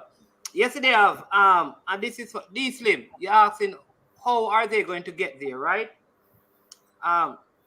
Craig Butler was able to get players into Europe. Remember that some of these players that we're talking about, contacts were made for them to go overseas, and the lure of schoolboy football kept some of them in Jamaica. So it is not that there was no opportunity, it's that they chose schoolboy football over some of those opportunities. And when they finished schoolboy football, the opportunities were not available again. All right, that's one thing. Again, here's the next thing. Remember that what we are saying is that get them in an academy that they can be developed. Because there may be, it's an academy we're saying in a football place. We had Vanley Brown on. So there may be, even in the States, there may be, you can get them into some other academy there that is fast tracking their development, where it's football focused kind of a thing. That's what we're saying. It doesn't mean that they won't be educated, because the Phoenix players are educated, though they're in an academy setting. The Mount Pleasant players were in an academy setting, but they were being educated. But they're choosing a professional path. But I'm going to let Formula chime in and tell us, give us his thought, because I know this is also very dear to his heart and thing. I was just about to say, Mannings, that even before you invited me on, I was seriously thinking about jumping on, because you were going on, you're talking on a very touchy subject for me. Yeah. Right? No, it is something that I care deeply about. I mean, I've always been a proponent of, changing the whole structure of Jamaica's football in its entirety, right? From top to, I just think it needs to be changed, right? And this part, I heard the caller earlier said that talents, I don't want to misquote him, and I'm not, quoting him word for word, but he was basically saying that certain players like a Whisper and a Leon are a dime a dozen. Are not a dime a dozen in Jamaica. Yeah, we don't. We don't produce a lot. Yeah. In other words, there's not a lot of those. Those sort of exceptional. Let's say exceptional talent. Yeah. We are one of the smallest nations in the world, but yet still we are in the top 5 best track and field nations in the entire world. Now, people would say that, track and field football, 2 different sports, added to the fact that one is individual, one is team. Team. Athleticism is a major part of most sports, if not all sports, especially football. The mere fact that we are the fastest people in the world and we thrive in athletics, it means that we are a very athletic people. The other part to football is the technical ability. The thing about technical ability, the athleticism is natural. Technical ability is developed. And that is what I think the caller is missing. Technical ability comes about with constant repetition. And that's, so we have the natural athletic ability. You combine that with, if we were to have a proper development structure in place, just like how we have a conveyor belt of talents in athletics doing big in the track and field. It would, I believe, perfect example. Me never need to go too far. UK, look how many Jamaican players are players that have Jamaican heritage, right? Players of Jamaica with, heritage, Jamaica, yes. Yeah. So their parents and grandparents are Jamaicans.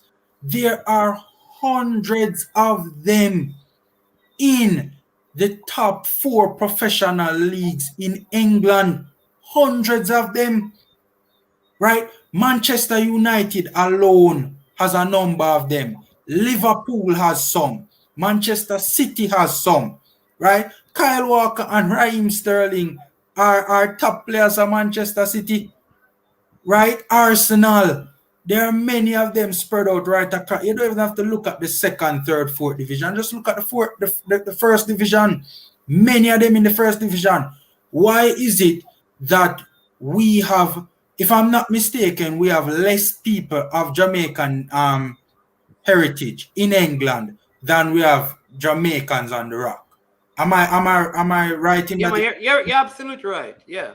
So why is it that over in the UK, Jamaicans in the Jamaican demographic, which has lesser are producing more quality footballers in the UK than in Jamaica?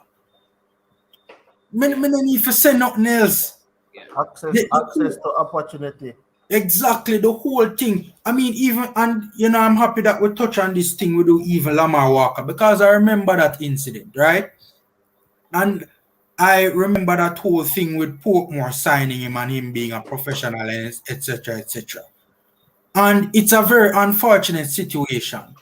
And I hope that it's not a situation that happens very frequently. Because I know players that it happened to before. Exactly. And that is an issue for me, because on the one hand, you know, I accept the fact that the players, the clubs rather, need some sort of financial support, and that's how they go about doing it, right? And obviously they need that financial support to, you know, to achieve sustainability. And the flip side to it is that look how it has affected a player like Lamar Walker. Can you imagine how far along Lamar Walker would have been if he had went to Vasco da Gama? I think it was Vasco was the club, right? Can you imagine how far along his development would be, how much of a better player he would be now? Because wasn't he a teenager when that happened? Yeah, he was still a teenager. I think he was 17, 18 years old. Exactly. Can you imagine what that would have done to that boy? And to see that he missed that opportunity because the club wanted, you know, would have signed him because they wanted, you know, financial compensation. I wanted to put up the guy, the name Dread.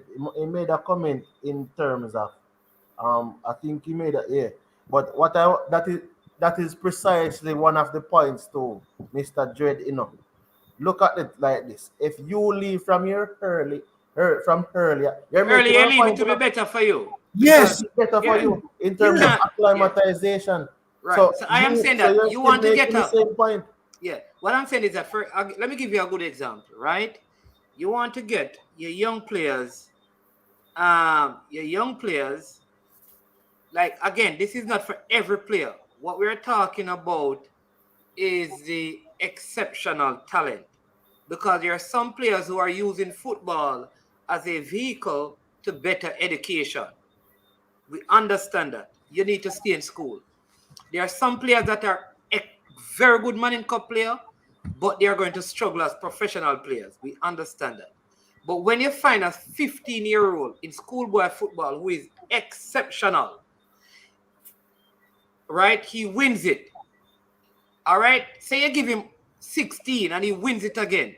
Why does he need to stay in the schoolboy system at 17? And I'm not saying that he needs to jump into a local Premier League. I'm saying that you have to find a way of getting that child, that youngster, into a professional setup, because he wants to be a pro footballer. Like I said, formula, to build not the athleticism, but the technical and tactical awareness, the professionalism that is needed in the game. Because if he stays in Jamaica until he's 22, he has lost out. Who is going to buy you at 22 coming out of Jamaica, except in the USA? But it's not only that too, Mannings. When you're at 16, 17, at that point in time, the mind is young, and that's the period, or that's the area for development. Right? The development period will be slowed significantly when you reach 22, 23.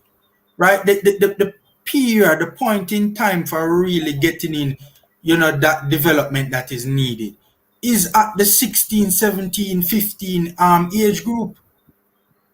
Yeah. Exactly. I think Jadino was saying, CC, that his second comment is a continuation of this comment. So he was basically saying the same thing you're saying. But here's the next good one, right? Leon Price. This is a youth from Manning named Melvin Melo Blair. He was at the U17 World Cup, right? He was scouted by teams in Brazil.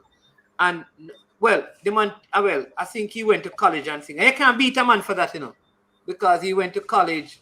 And you understand me, he chose a college. Because some players are going to do that, Some players are going to not have the passion to continue.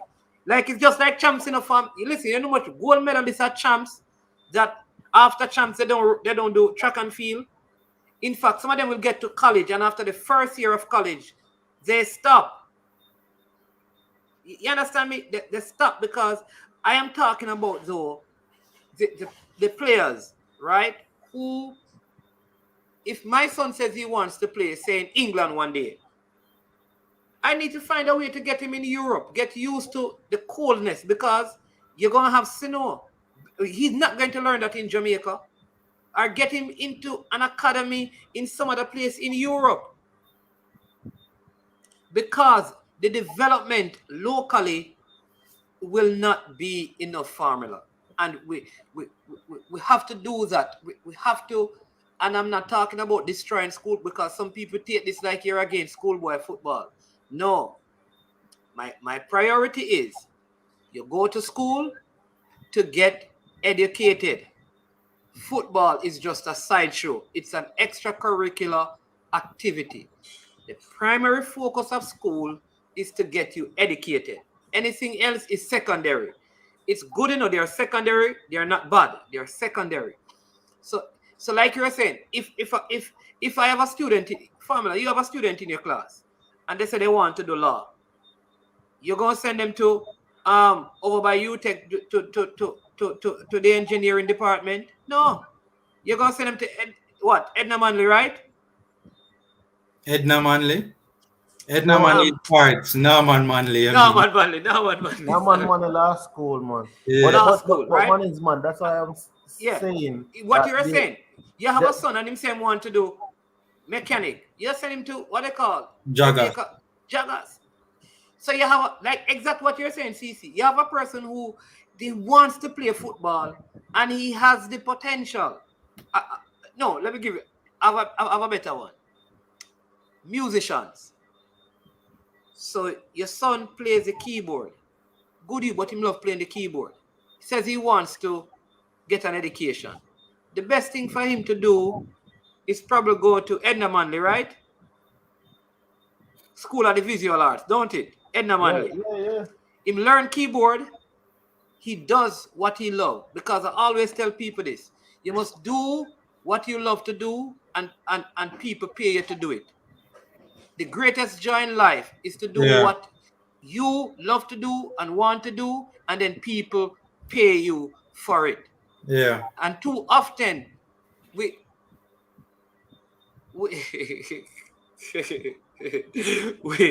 have a problem. We have a problem with, and I guess because we are a third world nation, because most of us kind of think like, okay, my parents used to say, brethren, go to school, get yourself an education.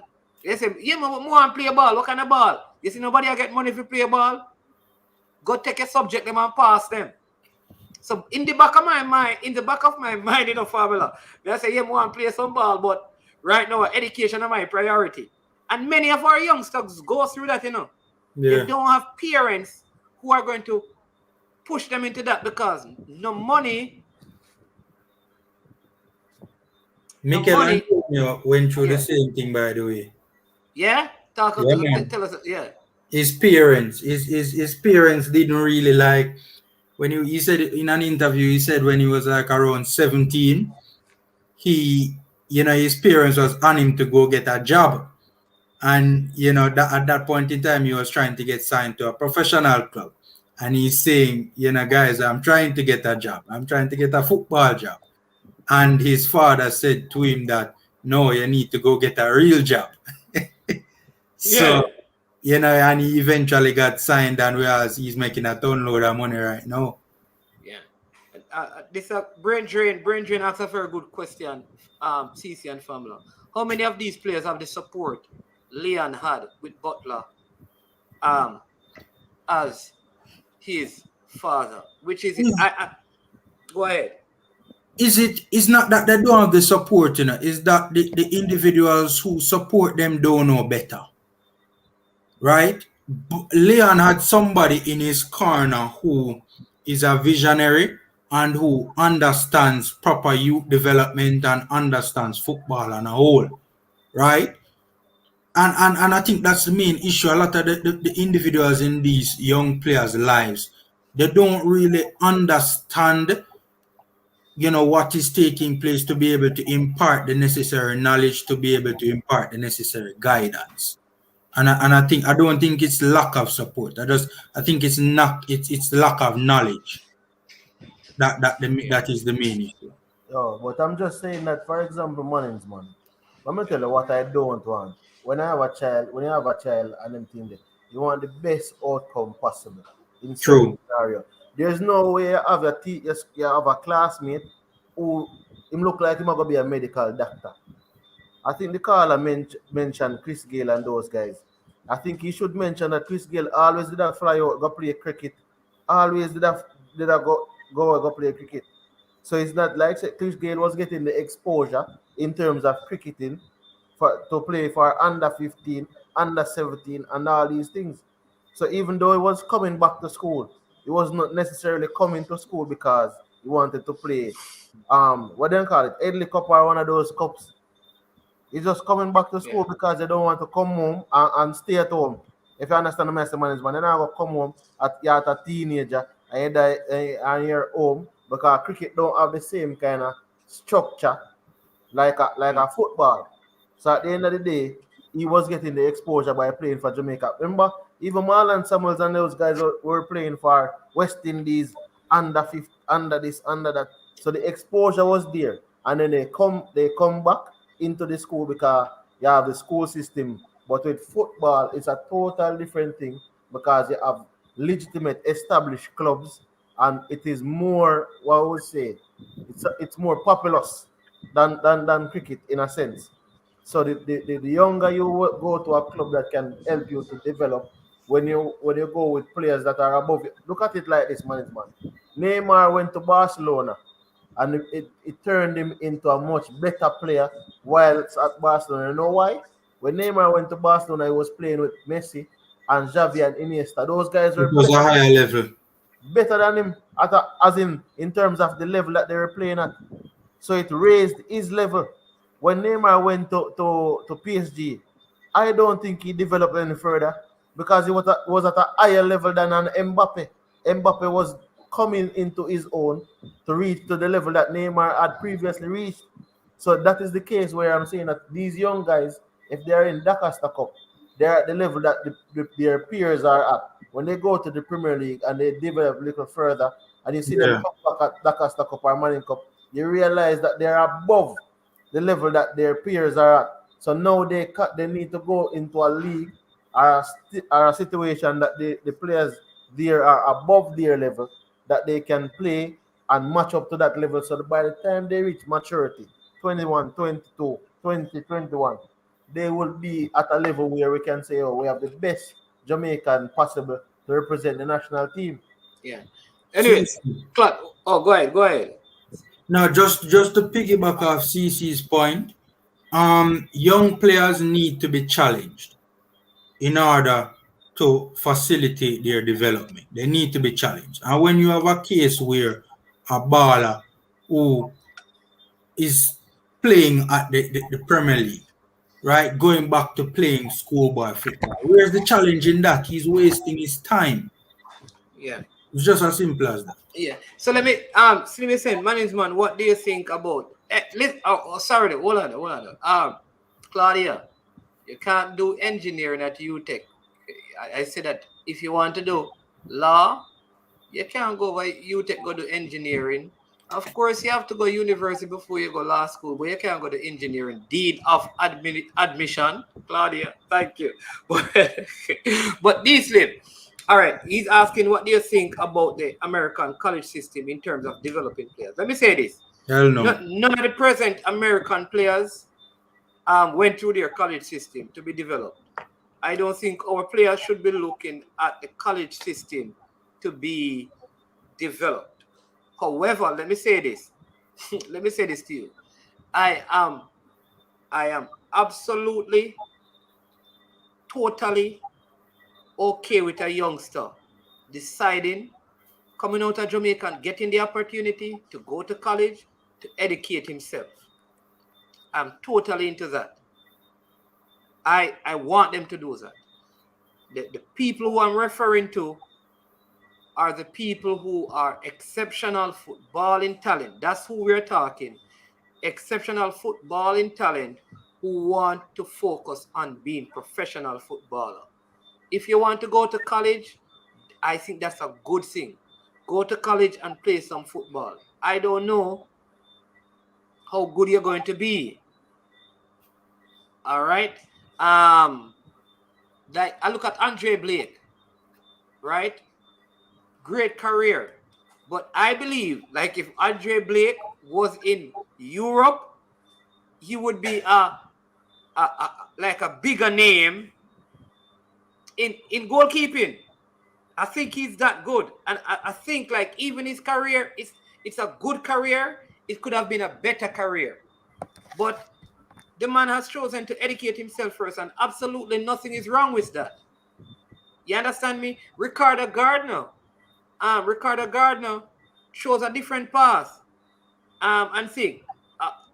You understand? Yes, I mean, formula. So nothing is wrong, you know. Listen, all right. So now this is something to understand, you know. Slip. You think Darren Mattox was developed by? When I said develop, come on, man. Maybe, all right. So when I ask the question, I thought you were referring to world class, like people developing. Exactly. So I'm a little bit confused. No, exactly. If you're talking about that, no, I'm talking about, when I talk about develop to their full potential, exceptional talent, I'm talking about getting to a world class level. I mean, respect to Darren Mattox. He has accomplished some things, but I don't rate him as one of the world class center forwards in the world. No, man, he's not reach world class, man. But Mattox himself, you know.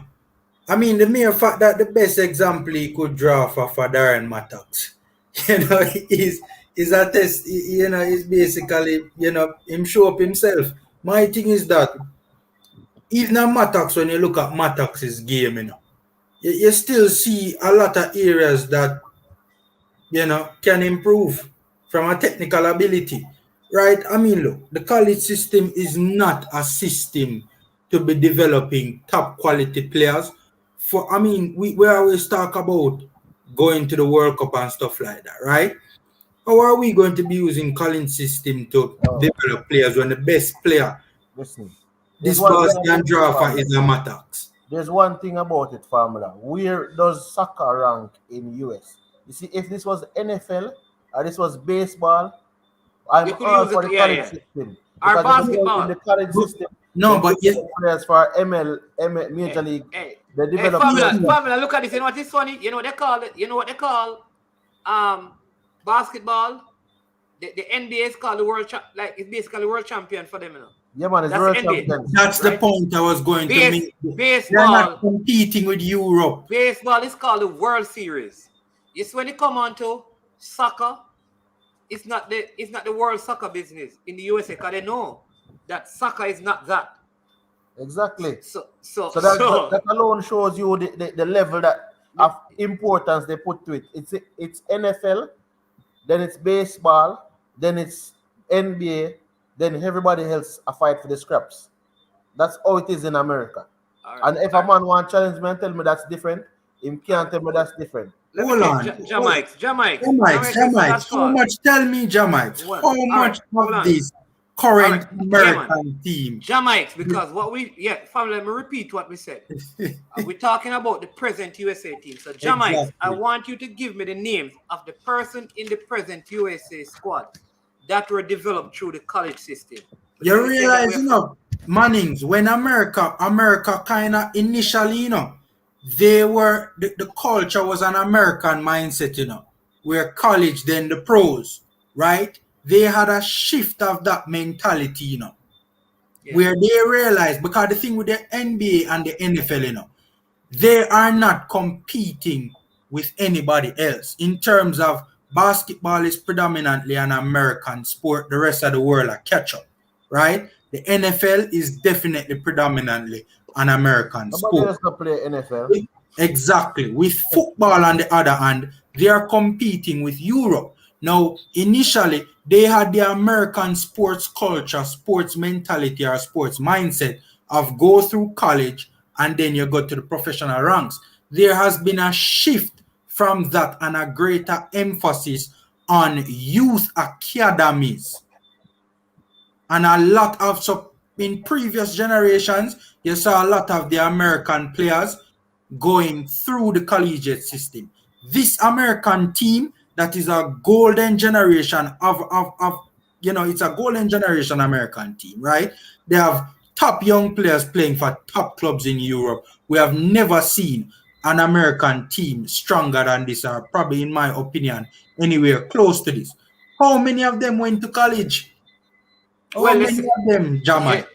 Listen, all right. So let me just take it. I think sometimes what happens in conversation is, and I as an adult I'm learning this, that sometimes we have a point, and because we have a point, we want to make the point, and we miss the point that the person is trying to make. So I always tell people, let's seek to understand before being understood. So let's go back to the genesis of this discussion. D. Slim asked the question about the US college system developing players. And then Right Formula, he said that, he asked the question. So we said, the present USA team, I'm not talking about years in the past, the present USA team, this group of players, they were not developed through the college system. So why would Jamaica want to use the college system as a means of developing into world-class players? All right? We use Andre Blake, and I said that if Andre Blake, I have no problems with the choice he has made.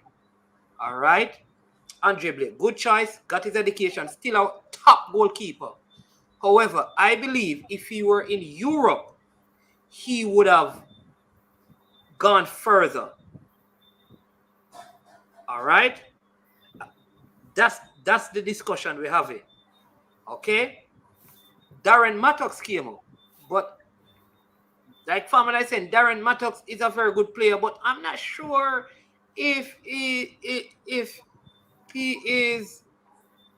he's like, all respect to him, but I'm not going to put him in. He's a good player, but my thing is, like, when you look at the best examples through the American collegiate system, and not only the best examples, but the consistency on a consistent basis, how many top quality players does the American collegiate system produce? Look at our players. I think Lowe went to college. Javian Brown went to college. Blake went to college. Mattox went to college. Those are some of the names off the top. Romario Williams as well. But remember, Formula, that they have been better players if they didn't go to college, if they progressed through an academy. Yeah. Absolutely. Or remember the Mannings, Peter Lee Vassell is the only player that has ever been drafted straight out of Jamaica into the MLS now. Huh? I'm saying Peter Lee Vassell is the only player that has been drafted straight out of Jamaica into the MLS. No other player. So in order to get to the MLS, you would have to go to college to can qualify to the draft. That is why a lot of the players might end up even going through college system, because that's the way they got through. Remember that Blake got drafted through after he finished college, and he went after UConn, and he went number 1. But Peter Lee Vassell was the first player to be drafted straight out of Jamaica. Never went to college in the US that I know of, and he got drafted. All right. So people, I think all of us said it, because I think what is happening is that some of us are joining the conversation at different points. And this is part of the problem. Because remember what we are saying. We are talking about the exceptional talent. The exceptional talent. Mannings, People, could I be given an opportunity to respond to Jamaics? Oh, which one? This one right here? He said we are saying it as if making it into Europe is a given. It's not. My thing is that, and he did also state earlier that I'm talking pure foolishness. But no, no offense taken. My argument is not even necessarily about Europe, For starters, with good agents, we can get our players into Europe, right? I always make this example. What's his name? Kevin Cowan from International Dimension. It's an agency. It is responsible for a number of Jamaican players getting into Europe. Shamar Boza Nicholson, Norman Campbell, Karim Paris, a number of them. Fakibe Farkison, Biggs, quite Peter a number. McGregor. Peter McGregor at in Sweden, right? So that's another thing that we need to talk about, because it's something that we don't talk about enough. We need to improve agency as well. Agency in the country is poor. A good agent is showing that you can take a player like Peter McGregor from high school in Jamaica, never played JPL, never played Premier League football, took him straight from high school to one of the most prestigious clubs in Sweden. As a matter of fact, one of the most prestigious clubs in all of Scandinavia. With good agents, we can get our players opportunity in Europe. Fakibe first, not Fakibe, Biggs rather. Biggs never played JPL either, right? He's in Europe currently. With good agency, we can get them into Europe. But also, I am not even talking about getting them into Europe. What I'm saying is that we either, and this is something that we have to be commended on, from an academy standpoint, we are improving. Whether we need to either develop local academies out here or take advantage of academy options in America rather than going through the collegiate system. Let me say what I'm saying, because I think, again, if you take the text out of context, then all of us are going to be conned. The whole point of the discussion is nobody's knocking college system. Nobody said that college is wrong and players shouldn't go. At no point we are having that discussion. So let me go back again to the genesis so we can all get an understanding and reason this out the best way possible. So college, their football in Jamaica allows many of our players to go to college. And we on the panel believe that they ought to take that avenue, get themselves educated, and play football, because a lot of them don't want to be, when I say professional footballers, I'm talking about where football now is their only means. They want to complete their education so they can have jobs, and nothing is wrong with that. Andre Blake chose that. Damian Lowe chose that. Javian Brown got the opportunity. Sergio Campbell, many of these, many, L.A. Lewis, what they call Andre Lewis. All of these guys went to college. and stuff. No, absolutely nothing is wrong with that. However, we are saying that when there is an exceptional talent, like a whisper, because let's come back to that, like a whisper, like a Leon Bailey, let's give you the names that we're talking, like a Ricardo Gardner. When we have these sort of players, we need to create a system where we can get them into the best systems out there to develop them, because their sole ambition is to become professional footballers. This does not apply to every player out there, right? It applies to those exceptional talent, right? That wants to take football on as my primary job. I don't need to get 20 subjects or 5 subjects. I don't need a degree. It's going to be football. I can read, I can write, I can, like Leon Bailey, I can speak several different languages and all of those things. But I want to be a professional footballer. We put them, that's what we're saying, you know. And part of it is what Formula just said. That means that we are at the place where we have the kind of agency that will help the players to go into this. Kaheem Paris had the opportunity to go to college. Kaheem Paris had the opportunity to play schoolboy football, but he wanted to be a professional footballer. So instead of playing back for Dintil for one more year, he decided that as a youngster, he will go into Europe and further his development, right? So it is not for everyone. We are pushing that. I did say that Andre Blake did the right thing. The man is happy. The man earning a lot of money. However, I believe that when he was, I think Chelsea, one of those Premier League clubs, some club in England wanted him, that if he had gone there, West Ham, I think it was. West Ham, it would have been a good move. He chose to stay in college, and absolutely nothing is wrong with that. Now, the likelihood of him moving into Europe are less because of the path that he took. It doesn't mean that he had a bad career, but you know, like Whisper, so like Whisper is a 16-year-old, I mean, who his father believed that one day he's going to be a Ballon d'Or winner. You want to put him in the kind of development system that's going to bring him into that, instead of bringing him into probably the collegiate system in America.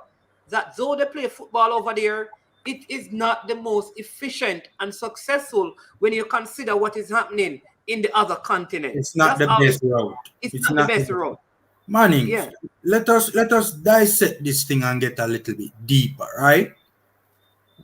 The college system, when they're in college, right, they're focusing on schoolwork, and college is no walkover, it's no joke thing. You have to put a lot of time and a lot of effort in getting those grades, in getting that degree, right? So for one, they have to be focusing on both football and college, and the main emphasis is actually on college and getting the grades. Now, when you have all of that time that you are spending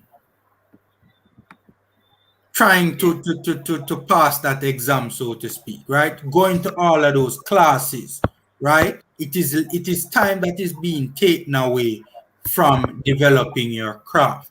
The time that you spend, you know, from, I don't know, 7 o'clock to 2 p.m., you know, going to respective classes, etc.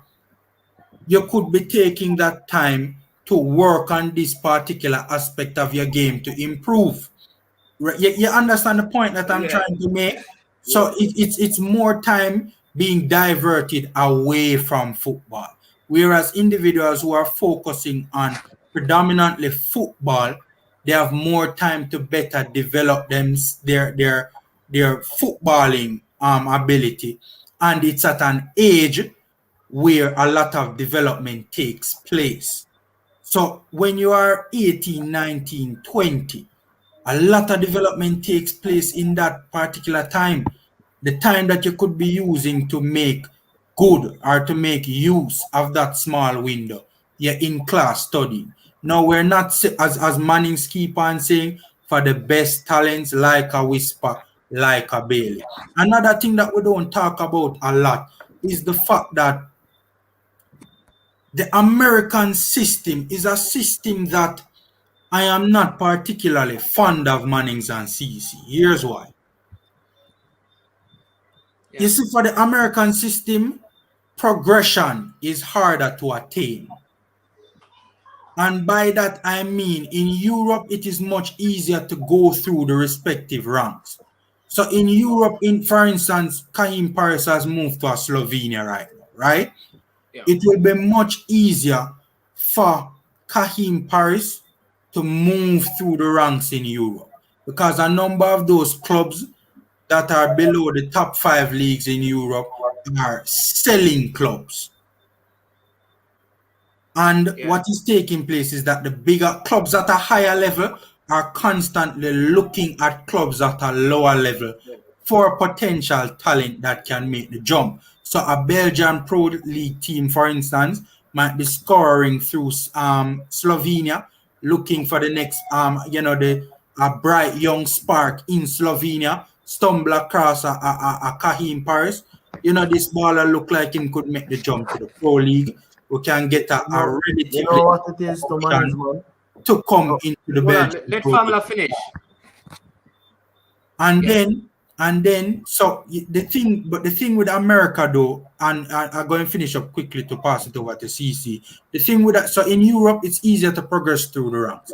In America, on the other hand, though, one of the main things that, and Junior Fleming spoke to it on a Ryan LFC interview, right? Because the structure in Europe is a bit different. So it's harder. One, there's not a lot of levels in America. It's just USL and MLS. And then you have up further north is the Canadian Premier League, right? But it's more rigid because it's a franchise system. So it's difficult for a Junior Flemings, who is an overseas player, to get into the MLS. You get what I'm saying? It's difficult to progress through the ranks in America because of the franchise type system that they have over there. And also, it's not the clubs who buy players. It's not the clubs who buy and sell players. It's the league. So there's strength in numbers. So a club don't necessarily need to... So the MLS is not inclined to sell its best players to Europe. They want to keep those players. You get what I'm saying? Yeah.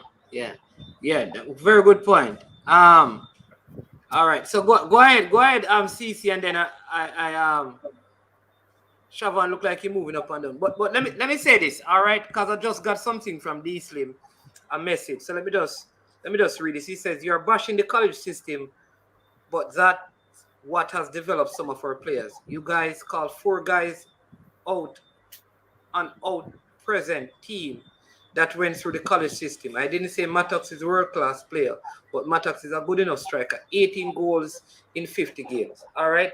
All of us said the same thing, that Mattox is a good player. We're saying what he said. So let me say this. Nobody here knocked the college system for the purpose of developing people educationally. I don't know how many times I'm going to say it. Everybody who can go to college and have a desire to should go to college and get themselves educated. Which I don't know, like how we reason like this, bro. Like which person who is sensible would see a man get an opportunity to get a degree and say, don't go to school. Come on, man, let's bring the conversation. What we are saying, let me say it for the umpteenth time, the most elite footballers, the most exceptional footballers, to further their footballing development as completely professional footballers. The college system is not the best means of developing them. Nobody said anything about people not being educated, getting educated. We agree. I spoke about Andre Blake going to college. Darren Mattox went to college. All of these guys, and that is good. They are doing well. They have absolutely made something of their life, and that is good. Right? Nothing is absolutely wrong with that.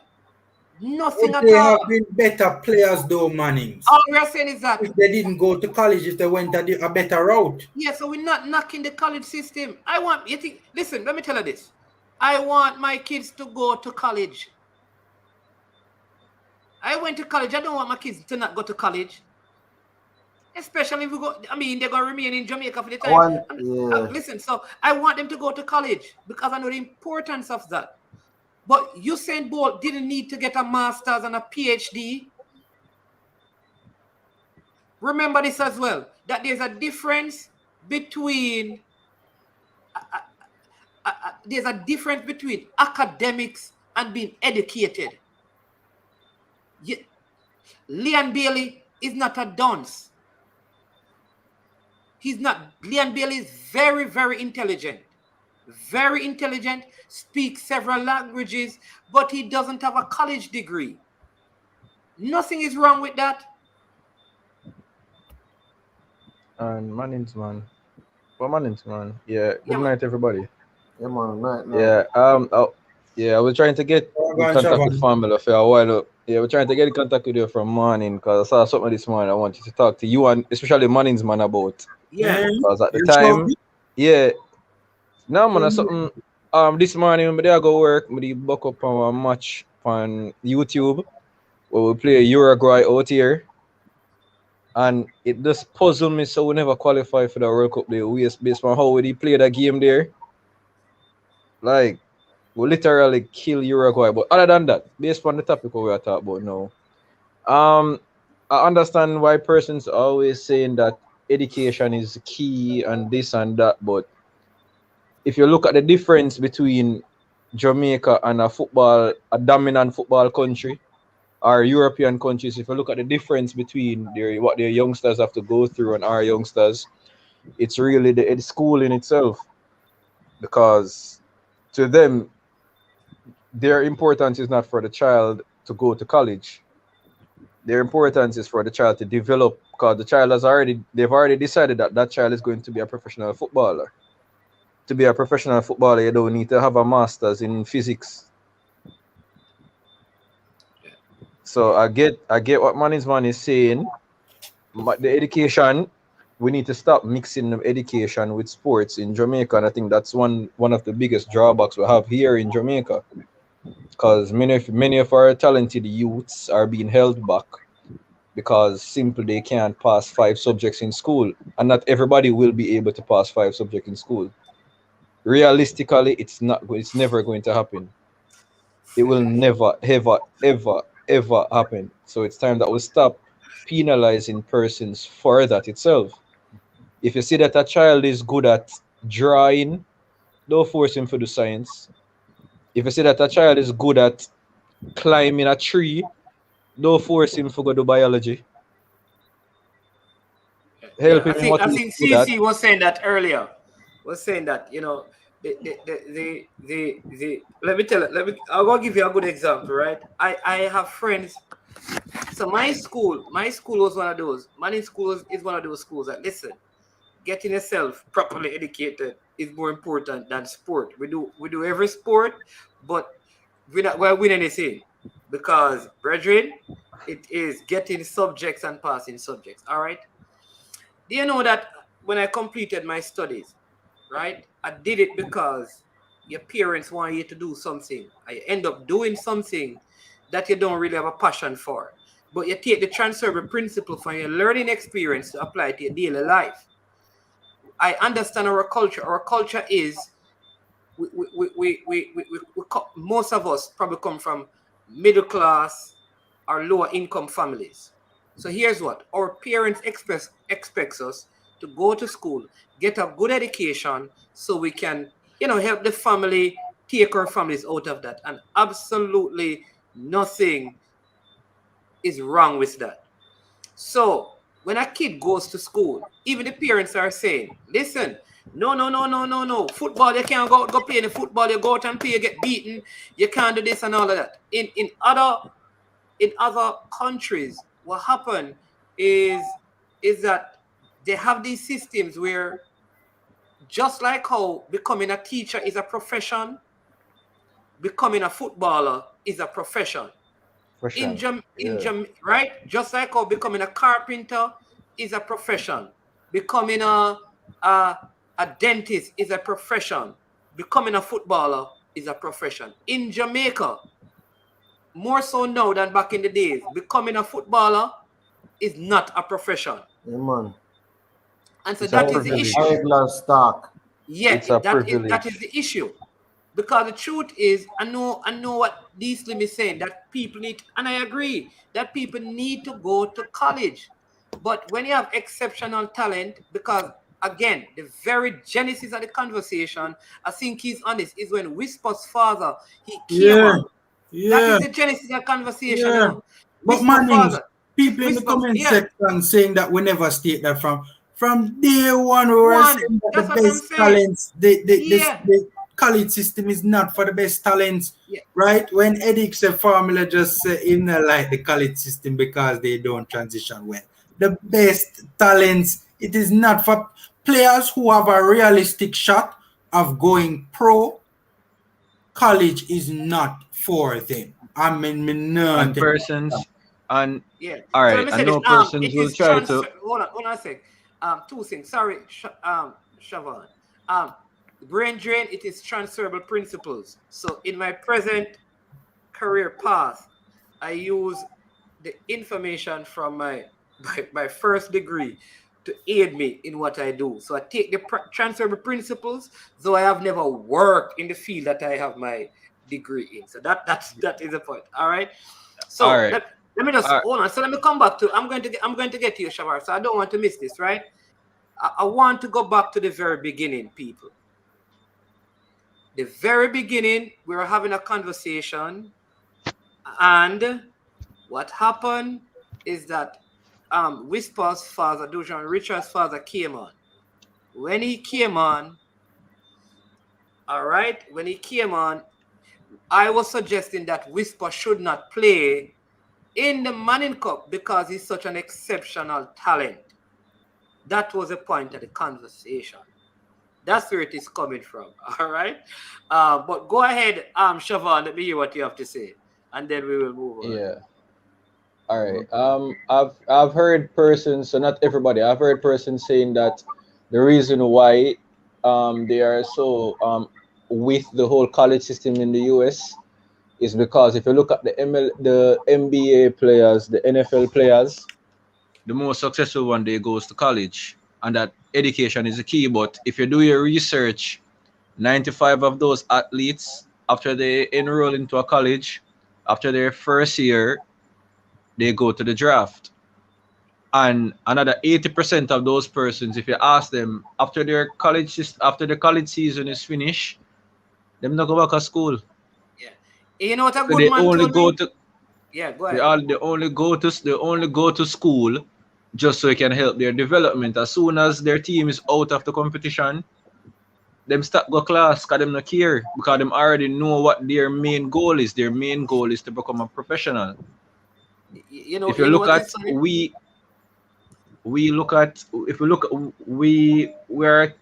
as a country, we look at a Mbappe, we look at a Haaland, we look at a Rashford. Player Shavan say go college.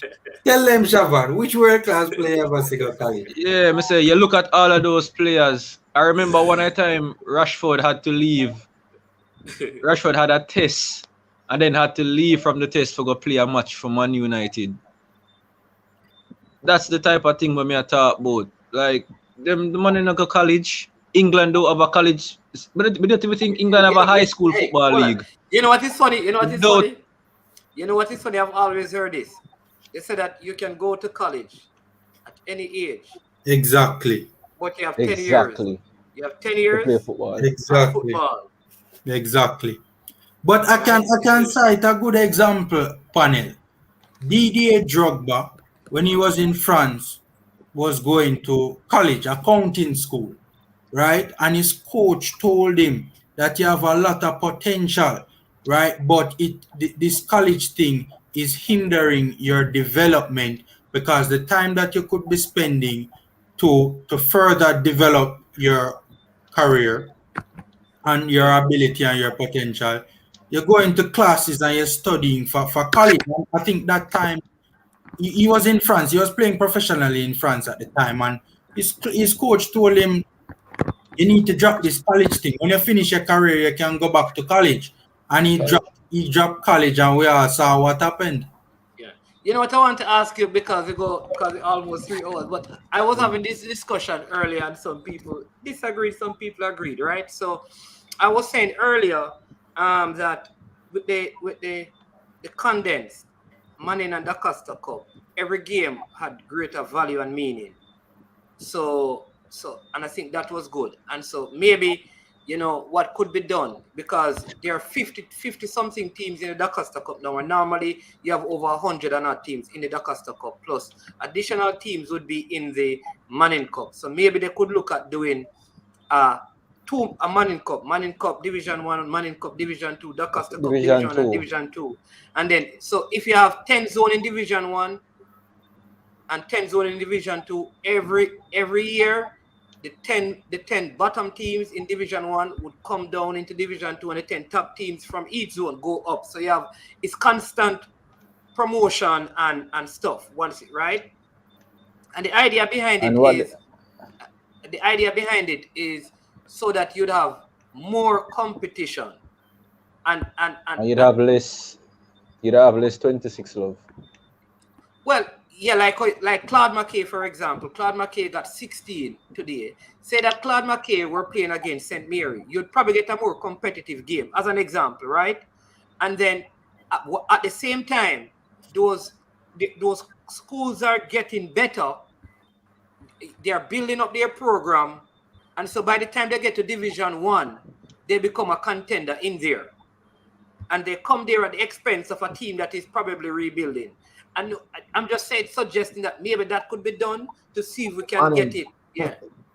That'll be a drama. Because the thing about it is, listen, there's two things about it, man. Yeah. I come from country. I'm going to show you the thing. Yeah. A lot of times, for example, if I'm playing well, I may play football, I can get a scholarship and go to college. You know what it is mostly for? It's on the basis of, if we don't make it in football, you're more than likely to get a green card, we get a citizenship, we can get a job. So it's normally underside. That's why I'm saying that I would knock it. But at the end of the day, we see persons who do. Look at Socrates. Socrates' name, Dr. Socrates.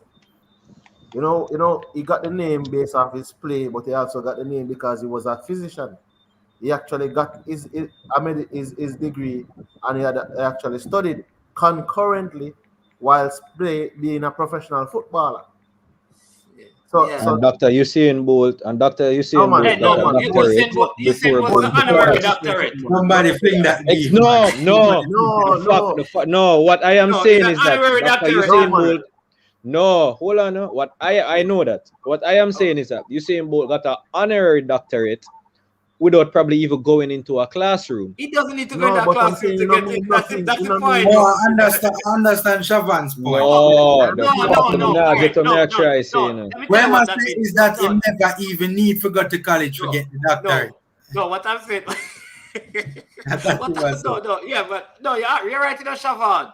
All I'm saying to you is that he couldn't present that to get a job, while Socrates could present his. But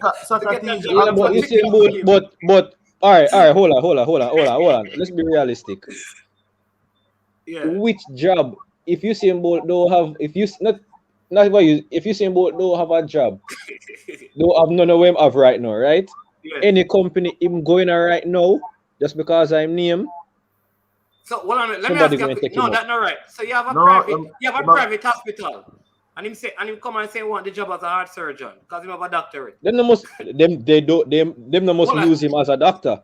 Them can have him on board as somebody as an ambassador for the hospital. And them automatically get money off that. That's a different thing. Listen, you have a vacancy for a heart surgeon. Usain Bolt applies and say he got an honorary doctorate. Usain Bolt, come on. Usain Bolt is not going to. Usain Bolt is not going to. But guess what? You remember what ESPN told Usain Bolt after what? I think it was the second Olympics. Yes. When you retire, you will always have a job here. No, man. All right. No, So but I'm trying to say to you that right. Socrates was a medical doctor. a medical Actually, doctor. medical Yes, doctor. but how many persons in Jamaica have the ability to become a doctor? To go through No, man, school, you're missing to the go point. manage No, man, I both. think you're missing. No, man, you're No. missing the point that CC. You see, I that's the don't. thing. So you're gone from the point I that think CC you guys making. are. I think you guys are mixing up what I am saying. All What right. I No. am All trying right. to First, say is no, man. that Before we need to. listen. No, Shavan. Here's what we have to do. You have to know that you understand what CC was saying first, because he was making the first point, and then you can, because there are two separate points. I understand Right. what CC was saying is that we cannot, based on what you see in Bogle, God, Socrates was a actual physician. He went to school, did his studies, and got his papers, While which is commendable. While he was playing Whilst football. being one of playing, the legends of exactly, Brazilian football. Yeah. All right. So that's his point. exactly. You But get that? why? Yeah, what I am saying now, why are we as a nation preventing a child from playing or doing something that he is good at, all because he cannot cut a frog the proper way without bursting a blood vessel? That's what I am trying to say. If a child is good, if a child has a skill, if a child knows to beat a hammer properly, if him can beat a hammer and look and get on the nail 20 times out of 20 without looking, why you send him going to one class to go learn Spanish? Okay. You know, develop him in a way I'm good at. Develop him in what him good in. Develop him in what him good in. But never really finish All right. How much kids you know up on the road, right? Growing up. Not my generation, the generation before me. Everybody have a box truck, right? The engineering, as much as it might say a simple something, but for see a child have that particular knowledge for go out and just engineer that itself, that is not somebody does. He has a particular skill where you can actually enhance that, but no, you're gonna say that is a waste of time. That's the point of me I try to make. Okay. It's just from the point of view like this, right? We're living in a place where management probably can't speak to this one. Some of us are our parents pension them. So them want the surest possibility of us earning something. So some of the times based on how you are grown, you grow up, because my parents would have tell me say, yo, sports are foolishness, I waste of my time. I don't see it, man, play that and all these things. But through development management and growing, we realize you have Jose Mourinho who speaks 7-8 languages. This man is a coach. You have Arsene Wenger who speaks so many languages. Then you have certain football players. You have something there. You have the Austrian player. You have Cristiano Ronaldo. Speaks Italian, speaks Spanish, speaks English, speaks Portuguese. So I'm saying that no regular person, you can't just, if you were a dunce head person then, or a tough head person as them call it out here, there's no way these guys would have learned so many different languages and retain so many knowledge. So at the end of the day, it's just the mindset. As you said, management is the mindset we should think. If the players, if we see that the players are good enough and at a certain level, then they should be shipped out. The ones that are not at that level should go through and grow academically. Let me say this. Let me say a couple of things because I love to bring. Number one, Eddie, listen. It's a school sport. You want to know who is going to watch Claude McKay students and St. Mary's College student. School sport will always be supported by the schools. That's it. In other words, more school will be inclined to watch their team.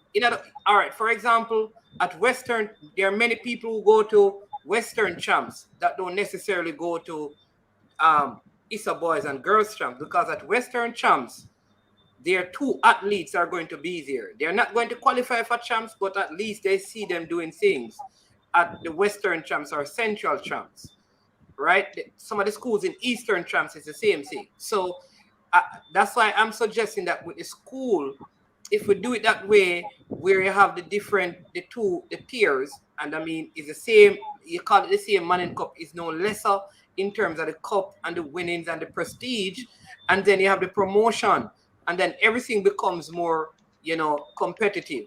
But let me go on to this thing. This that Siobhan is saying. People being educated is different from having academic accolades. Exactly. All right.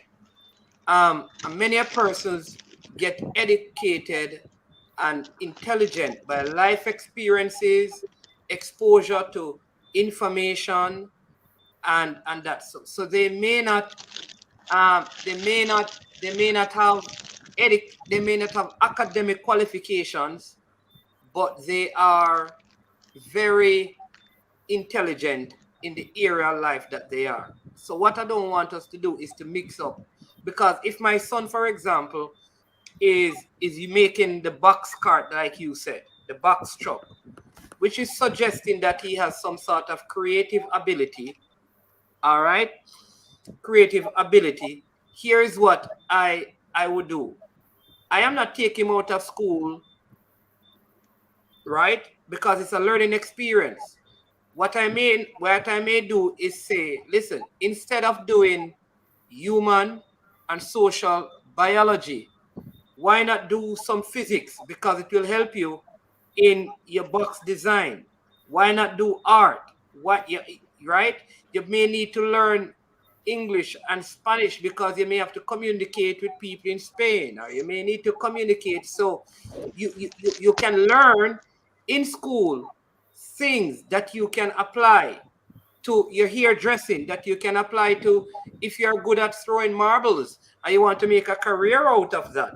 Then listen, you have to understand degrees and angles. So you need to learn something. So there are things you can still do. So there is a place, no matter what you're doing, for you to learn things in a schooling system.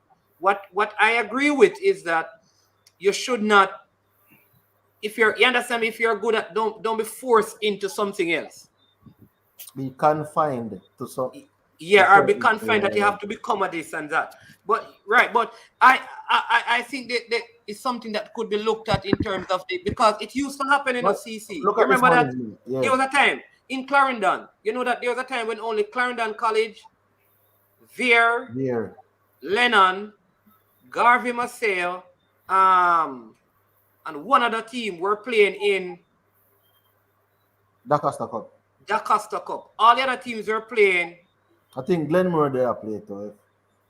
Glenmore, Clarendon, Veer, I think Garvey Maceo, and probably one other school. All the other schools were in secondary leagues. Mm-hmm. They were they weren't high school. They have Central was Mapen secondary. There you go. Foga never built has yet. And a lot of other level schools. Claude McKay wasn't. Claude McKay, them never up to that level. There you go. Same thing in Westmoreland. There's a time when Mannings had to go to Rossies, Herbert Morrison, Cornwall College, and Monroe, and Stets. Those were the teams. Because they didn't have the from the Godfrey Stewart. So what happened is that I think what should have been done from the initial stages is to have the two-tier system. Yeah. But man, it's not ask you this question. Yeah. Have you, when you were going to school, did they have a career fair? At Mannings? Yeah. Meaning nothing, they brought in persons. You always had like career days and those things. Right. Mannings, when I went to school, they had a career fair. I'm sure all the mindset and all things can be shown. When at this career fair, you had the police, you had soldier, you had nurse, you had doctor, you had teacher, you had lawyer, you had pilot, you had all of those traditional careers, right? Yes. You never had a footballer. You never had a footballer. Yeah, so, but I can give you many other things that you never had. You never had a cricketer. You never had an athlete. You never had a barber. You never had you never had a tailor. So from high school, they're telling you that all you never have a bartender. No, I'm just saying Mannings, man. Just Mannings is easy there. But I'm just saying Mannings. if you look into it, a lot of times it's like when you're putting down, it has to be, to me, if you're having like a career, if you're having several career days, it should be a representative of what is in the space at this point in time. If you're saying the best of the ability of the students, football is in the school, cricketer is in the school. I'm not saying you can get the best, but you can get everybody, but you must. There's so many professional fo- football players that has come through Jamaica. Other schools can get it. They can get a cricketer. They can get a lot of these people. But the respect level that is there for like a soldier versus a teacher or a doctor, whilst you probably can earn far more or greater than any of these professions combined.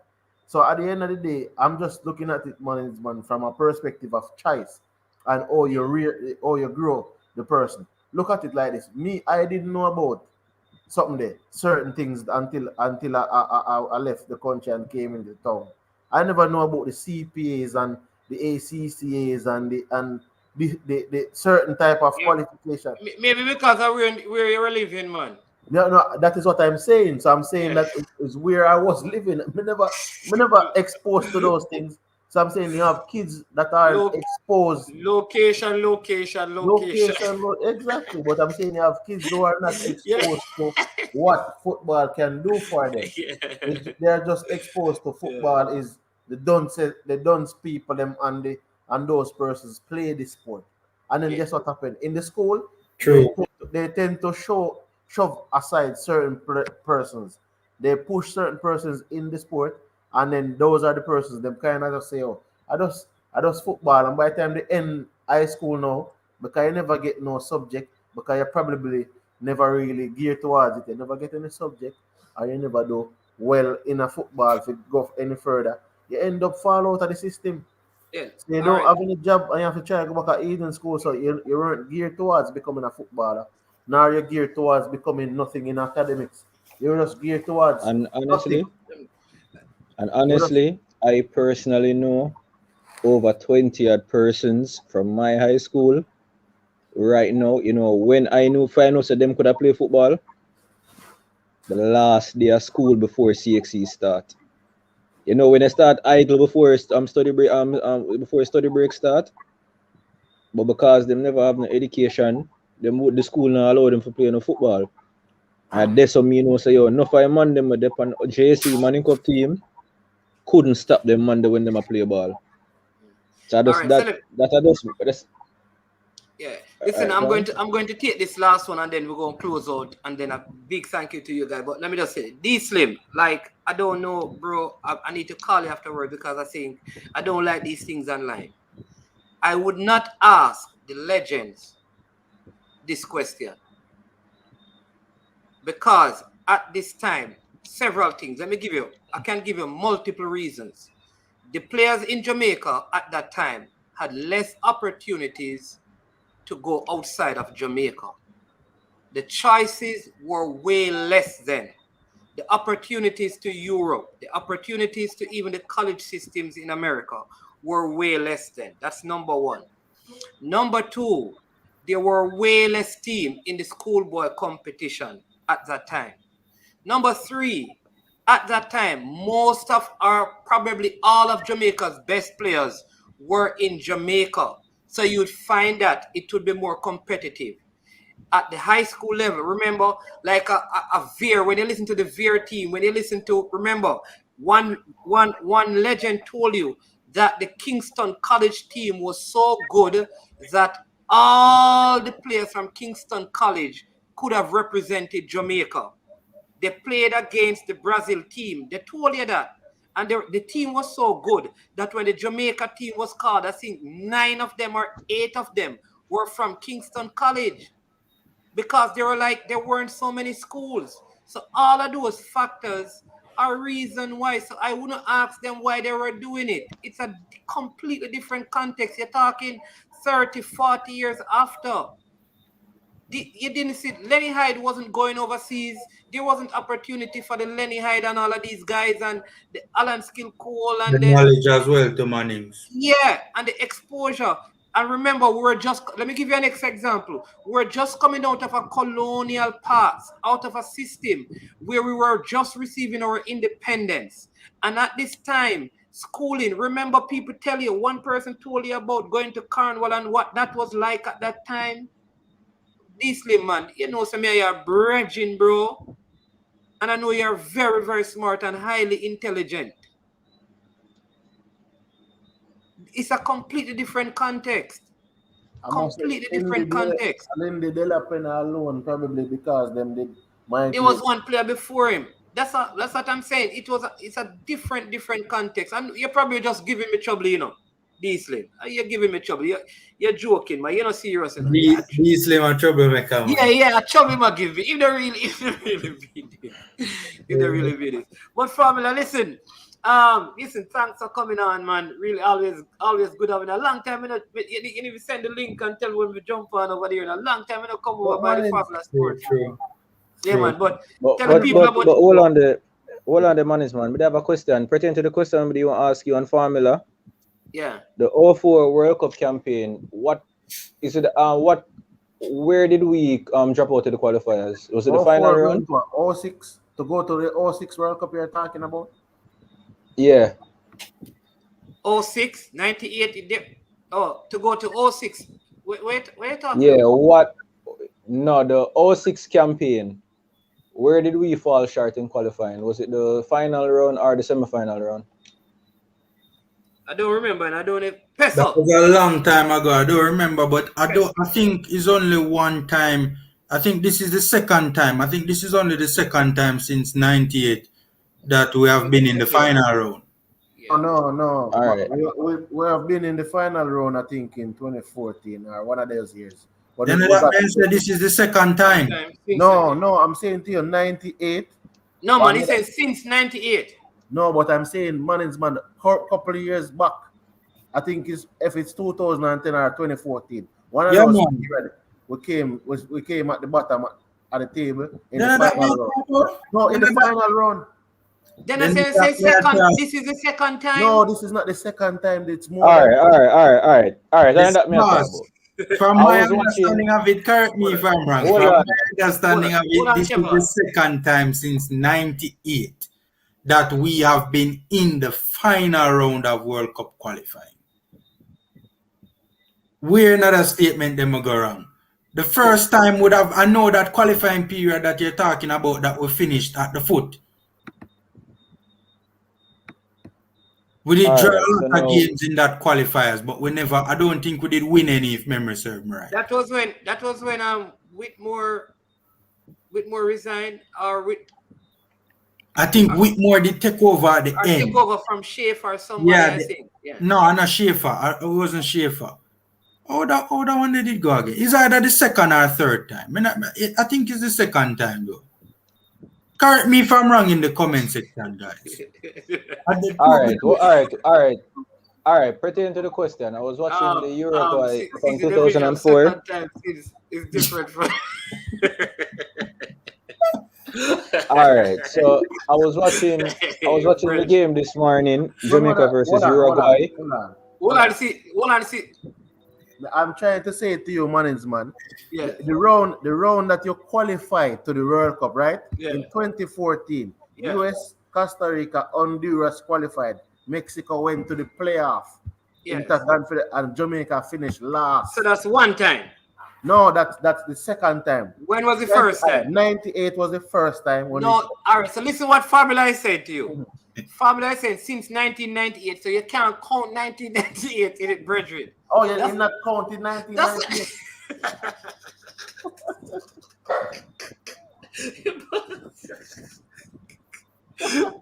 He must say since 1998. I said since 1998. Correct me if I'm wrong. Correct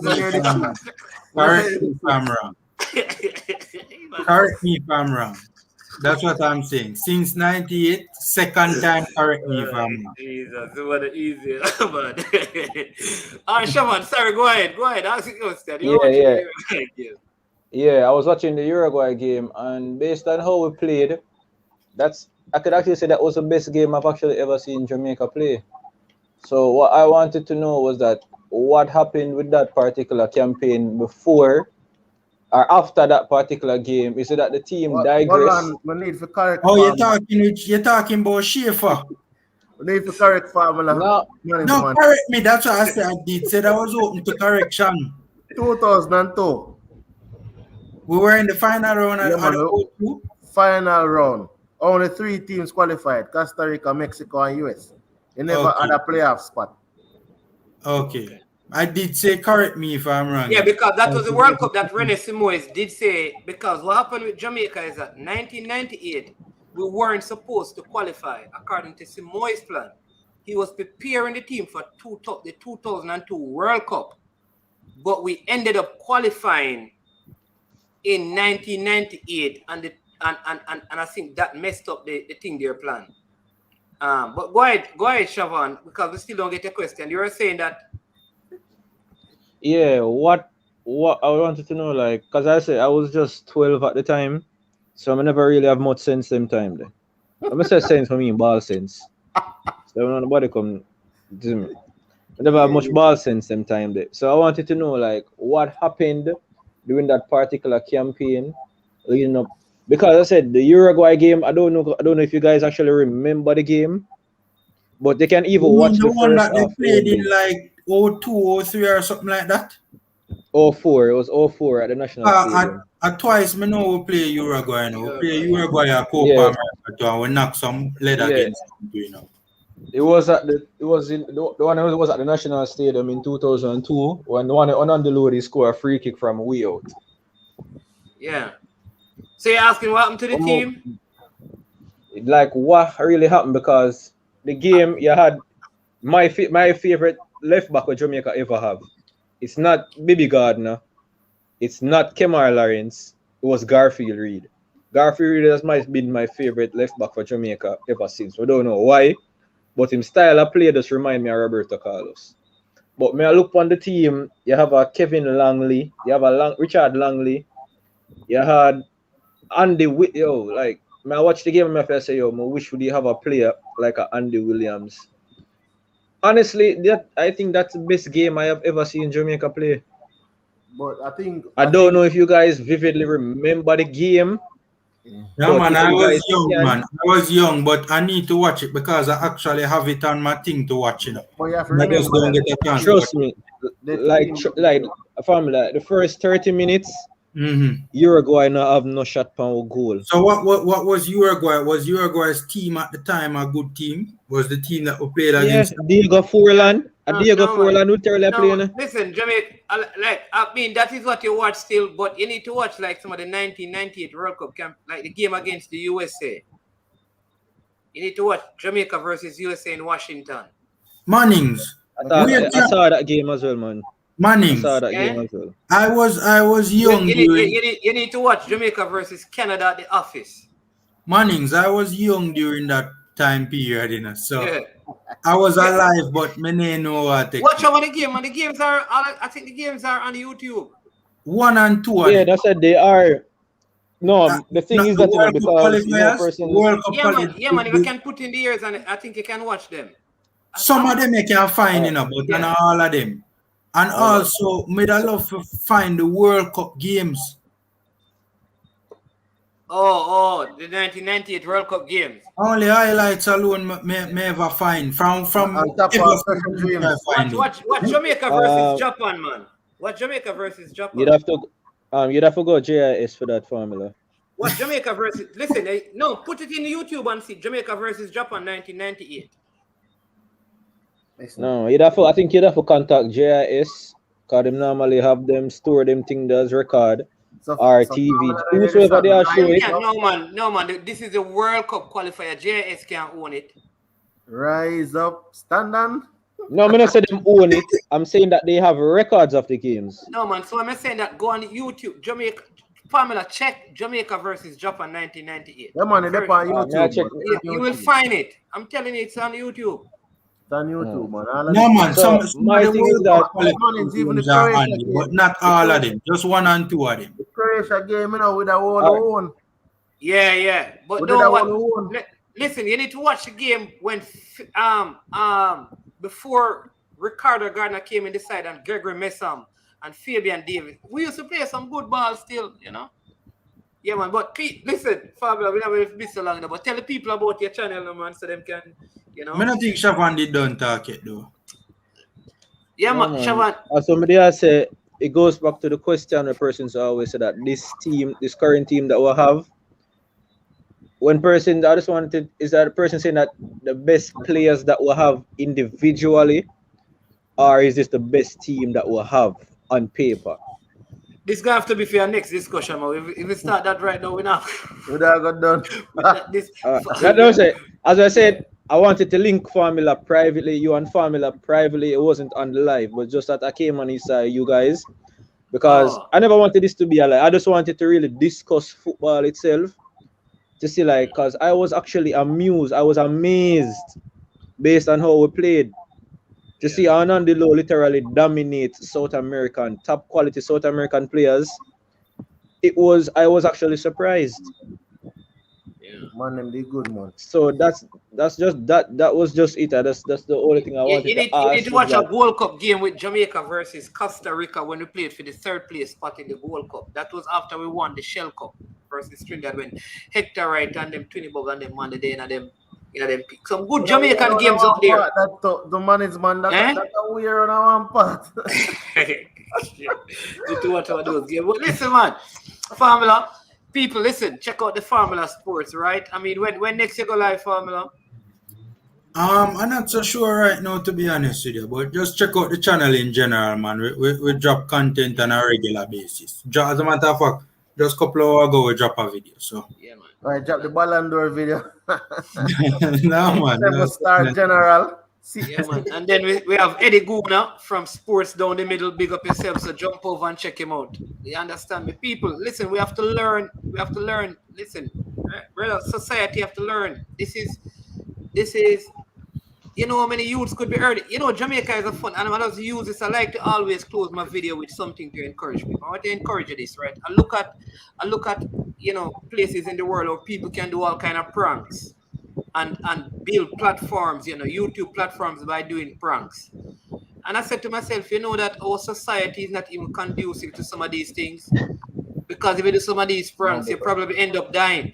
People end up you understand me?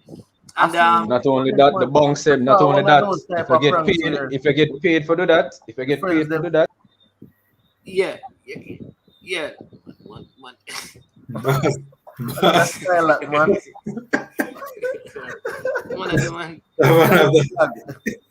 Yeah. So right. So let me say this to you, right? So watch this, people. We have to be at the place where we can differ in opinion and still remain respectable. Yeah. And still know, listen, we can discuss a topic and argue about it and don't have a problem with your person and personality. Yeah, man. That is it. And these platforms are here for that.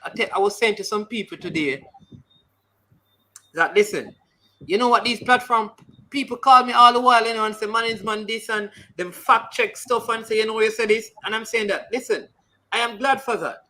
But, you know, I want you to do the same thing with TVJ and CVM and those other platforms. You understand me?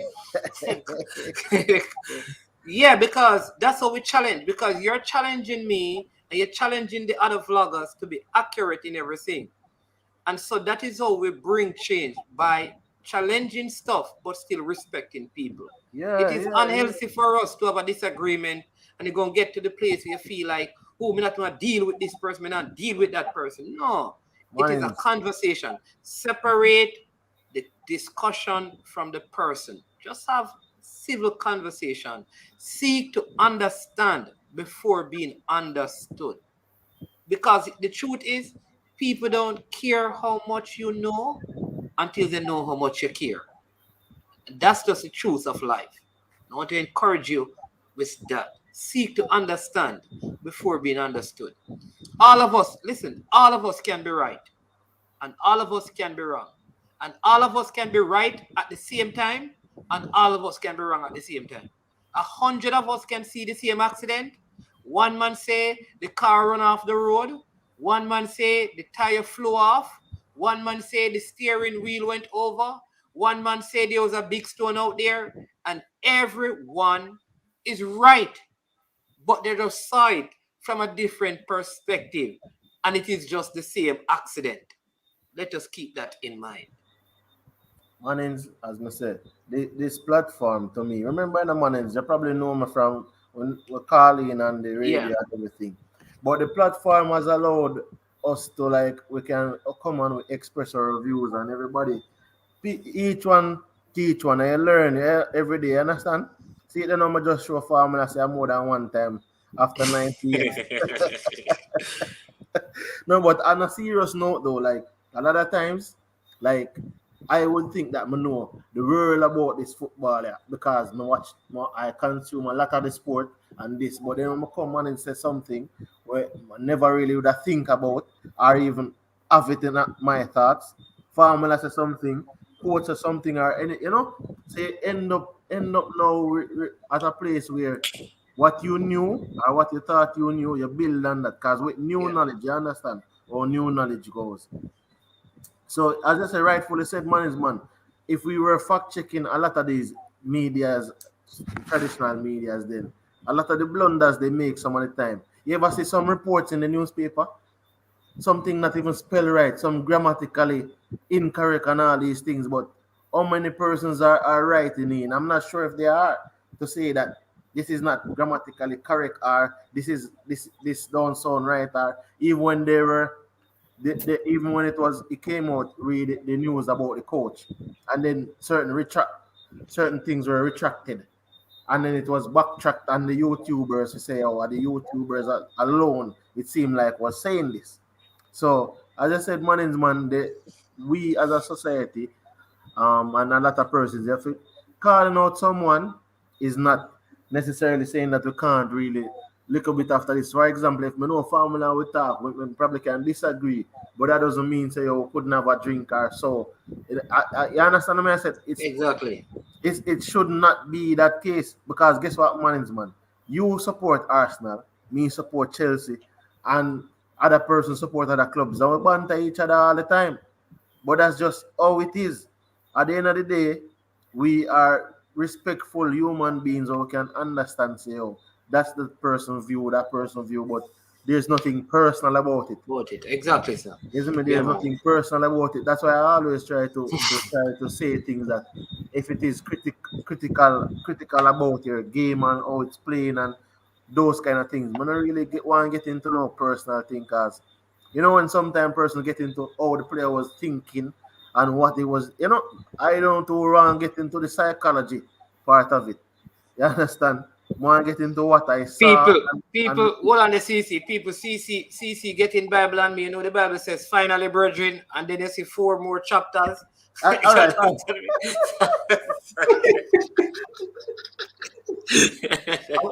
I was Oscar music is playing. The man said, finally, I don't know the man give me 5 more chapters. People, blessed, have a good night. Again, man, thanks for coming on, guys. Blessed everybody to all the moderators in the group. Blessings to one and all. Stay safe. Tomorrow at 11 we have Byron Erland. At 4 we have Ricardo Bibi Gardner in the Legends Corner. So join us for that tomorrow. All right. Blessings. Yeah, man. All right.